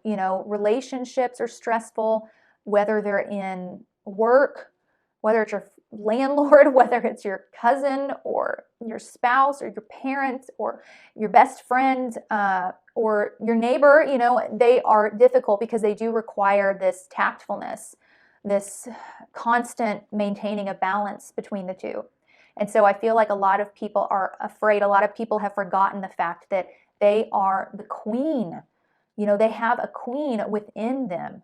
This moon energy that's not afraid to tap into the emotions, that's not afraid to take care of something else, that's not afraid to accept that responsibility, to go ahead and choose, pick an option, go for it, to believe in yourself to do it, and to believe in yourself to, pick yourself back up. If a mistake does happen, what if there is a failure? What if things don't work out? What if I do upset someone, hurt someone? What if I do choose the wrong friend or the wrong job? Well, that's life, that's how it's supposed to work. And we can't predict what's going to happen, but what we can guarantee is that in every single moment in our life, new moment, new experience, new conversation, fight, argument, what have you, there is opportunity for growth. And that's what we came down here for. We came down here for our souls to be able to grow and expand, gain wisdom, learn new things. When we are doing the same thing every single day, when we have isolated ourselves from society, from the world, when we are, heck, just sitting in our room, scrolling through our phone, there's no opportunity there for soul wisdom to be gained. And of course, we all need moment. I mean, gosh, we can't have our entire life be filled with grow, grow, grow, learn, learn, learn. We need the downtime as well. But it's a balance that we have to maintain. We have to remember that, like, it's time to go out and try something new. It's time to go out and some of you may even be thinking about volunteering. Maybe that's been on your heart for a long time. Adopting, fostering, giving back in some way. Finally getting that new pet, that new animal, or starting that garden. These are all things that are attached to the divine feminine because they're all about nurturing and being responsible for something other than ourselves and having to make sacrifices for that. I have my little cat, Moon. We got her, she just turned 2 actually on Halloween is her birthday. And I can't wear shorts around the house, and I can't go without wearing at least socks. A lot of times I put shoes on around the house because she loves to attack my feet. My husband and I are always laughing and joking that we must really love our cat because she turns our house into a war zone. I mean, you're constantly looking over your shoulder because you just don't know when she's going to attack, and she's vicious and she draws blood. So even if it is the middle of summer outside, I will be in my house in sweatpants and socks to protect my legs and my feet. That's the sacrifice that I make for her. But I love her, and it's nice to have an animal that needs me. And she, of course, shows love back to me. She wakes up with me in the morning, follows me downstairs, likes laying on my lap. But yeah, that's kind of the dynamic of a relationship. It's like this give and take sort of thing. So we've got to step into our courageousness. We have the Queen of Pentacles and the Ten of Wands down in the tarot as well. And that Queen of Pentacles, that's that divine femininity. Pentacles are earth energy, Capricorn, Taurus, Virgo. These are about things that are tangible. These are about tangible changes in our lives that Spirit's urging us to make. saving up our money so that we can finally take that route, paying off the debts that we need to so that we can follow along with that plan, get to that end goal. I think a lot of us have like kind of an idea of where we want to end up, but we're not implementing any of the things that we need in order to get there because we're scared of that sacrifice of, but I don't want to have to be tight on money for X amount of months so that I can save up enough for a down payment on a house or to pay off my student loans or, whatever it is. There's some big things that we're just having a hard time convincing ourselves to sacrifice for. It's like we don't believe in our ability to suffer. I think a lot of us are scared that we can't handle the suffering that life inevitably throws at us at times. And others of us truly believe that we can create a life without suffering and live in that dream world of, and what I see that leading to is complete isolation from people, places, and things. But it's funny because that initially sounds like there would be no suffering there because there's no one to fight with, right? It's just me, myself, and I. And I work maybe from home, okay, so I don't have to interact with anyone. I'm not in contact with anyone. I make my own money. No one's above me. So look, life without suffering. And maybe there really is no suffering in that, but your soul's suffering. I can promise you that. Your soul's the one who suffers. Your soul's the one who will go back up after this lifetime ends and think, God, I missed so many opportunities to learn something, to push myself. Humans have an incredible ability to suffer through things, and to prove things to themselves, to jump those hurdles, to run those marathons, and to even find enjoyment, pleasure, or at the very least confidence, a sense of pride because of what was accomplished. So Queen of Pentacles is really urging the collective to look at the tangible things in your life, your house, your car, your family, your love life, your kids, your own health, your money, your finances, where it is you want to live, like the tangible plans, and figure out where you want your life to head in the next 30 years because time is passing quicker and quicker every single day. And you're going to watch it flash by. And I think that the universe spirit is just worried about the collective being in a place of regret. Maybe not in this lifetime, but certainly once they ascend, once they pass on. Life is full of so many opportunities for growth, and we experience the most growth through those difficult things that life hands us, through the obstacles, through the conflicts, through the moments where we have to make a compromise, make a sacrifice, grit our teeth and push forward. It's time for us to stop being afraid of that and to start believing in ourselves and our ability to deal with these things. It's time to stop turning down new experiences out of fear of, well, what is this going to cost me? What will this new experience cost me if I do it? I don't know if I want to lose that. Well, everything in life has a flip, a good side and a bad side, a negative and a positive. You're always going to lose something when you choose something else. I mean, that's just how it works. You can trust yourself, though. In the top row of cards, we have celebration versus warmth.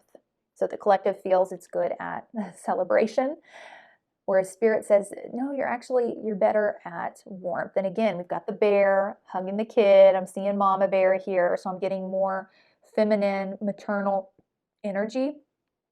Whereas celebration, that's like, we've got a champagne bottle, we're partying it up. Like, we're just here to enjoy, to have fun, to play. Yeah. Kind of like living through our inner child for a little bit too long, It's important that we nurture our inner child. It's important that our inner child get the time that it needs to grow and develop. And some of us do have to go back and do that in our adulthood because we didn't get to be a child as a kid. But at some point, the child has to grow up and become an adult. And so we move into this energy of warmth instead, where we're not so much focused on the superficial fun and party and play. We're now getting a little bit more introspective. We are getting vulnerable.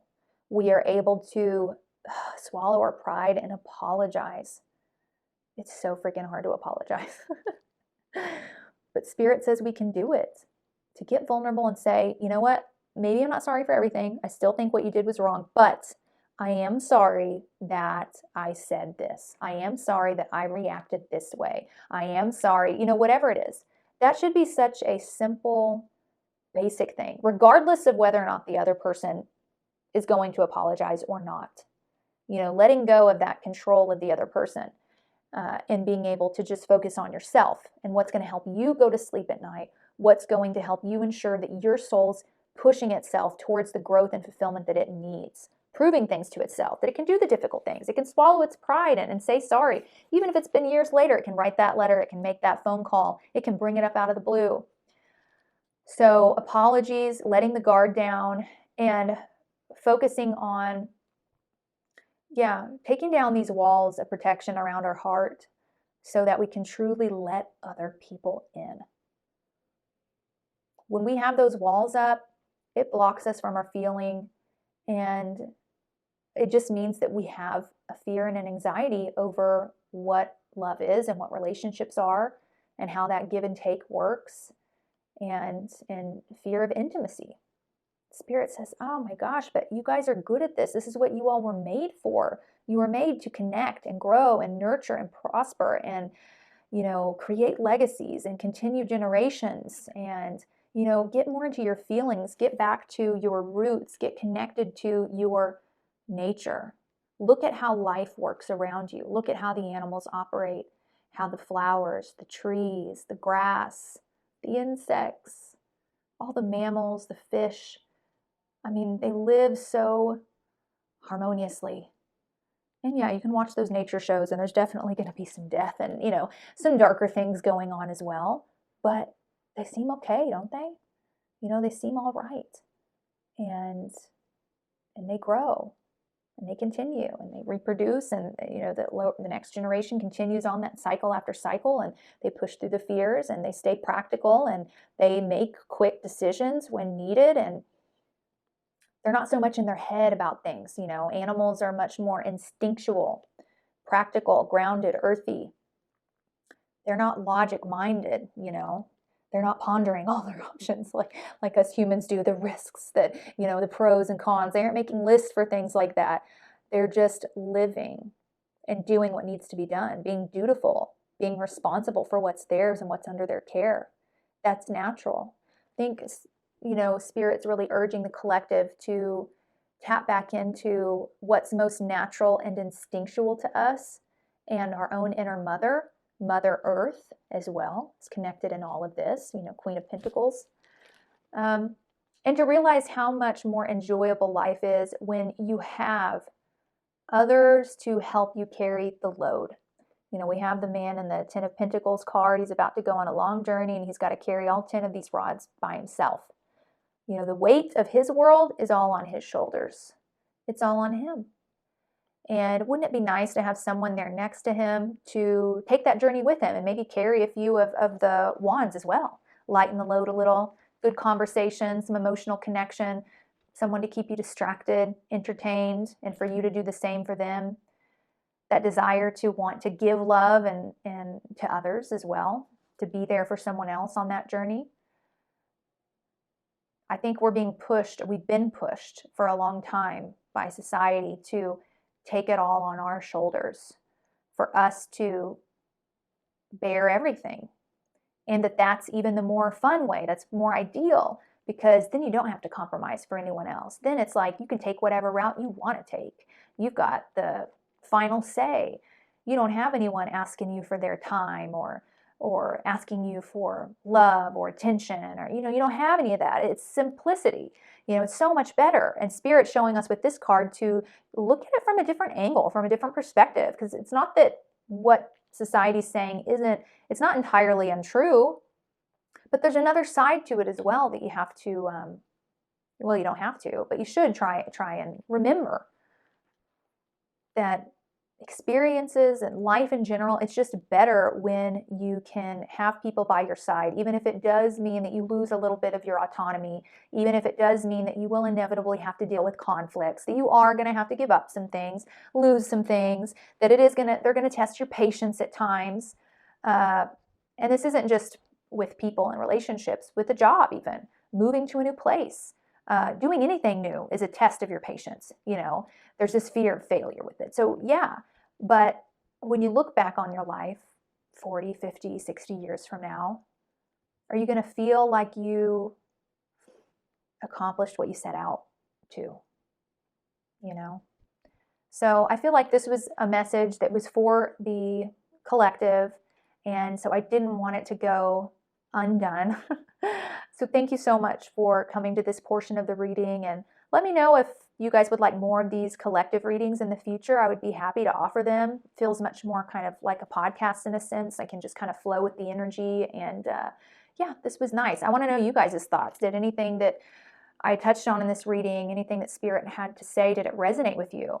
Does it seem to resonate with the people around you? Do you see people being stuck in this energy, feeling stagnant, feeling fearful to take on more, to make new changes? Because the universe is really urging us right now to do that. The North and South nodes are about to change into new signs in December. There will be kind of a new timeline available that we can hop onto if we can upgrade our energy, if we can tap into the energy of the moon, Mother Earth, the inner mother, the great nurturer, the queen. All right, I can't wait to see you guys' comments down below. I love you and look forward to seeing you in next week's tarot pick a card reading. Bye.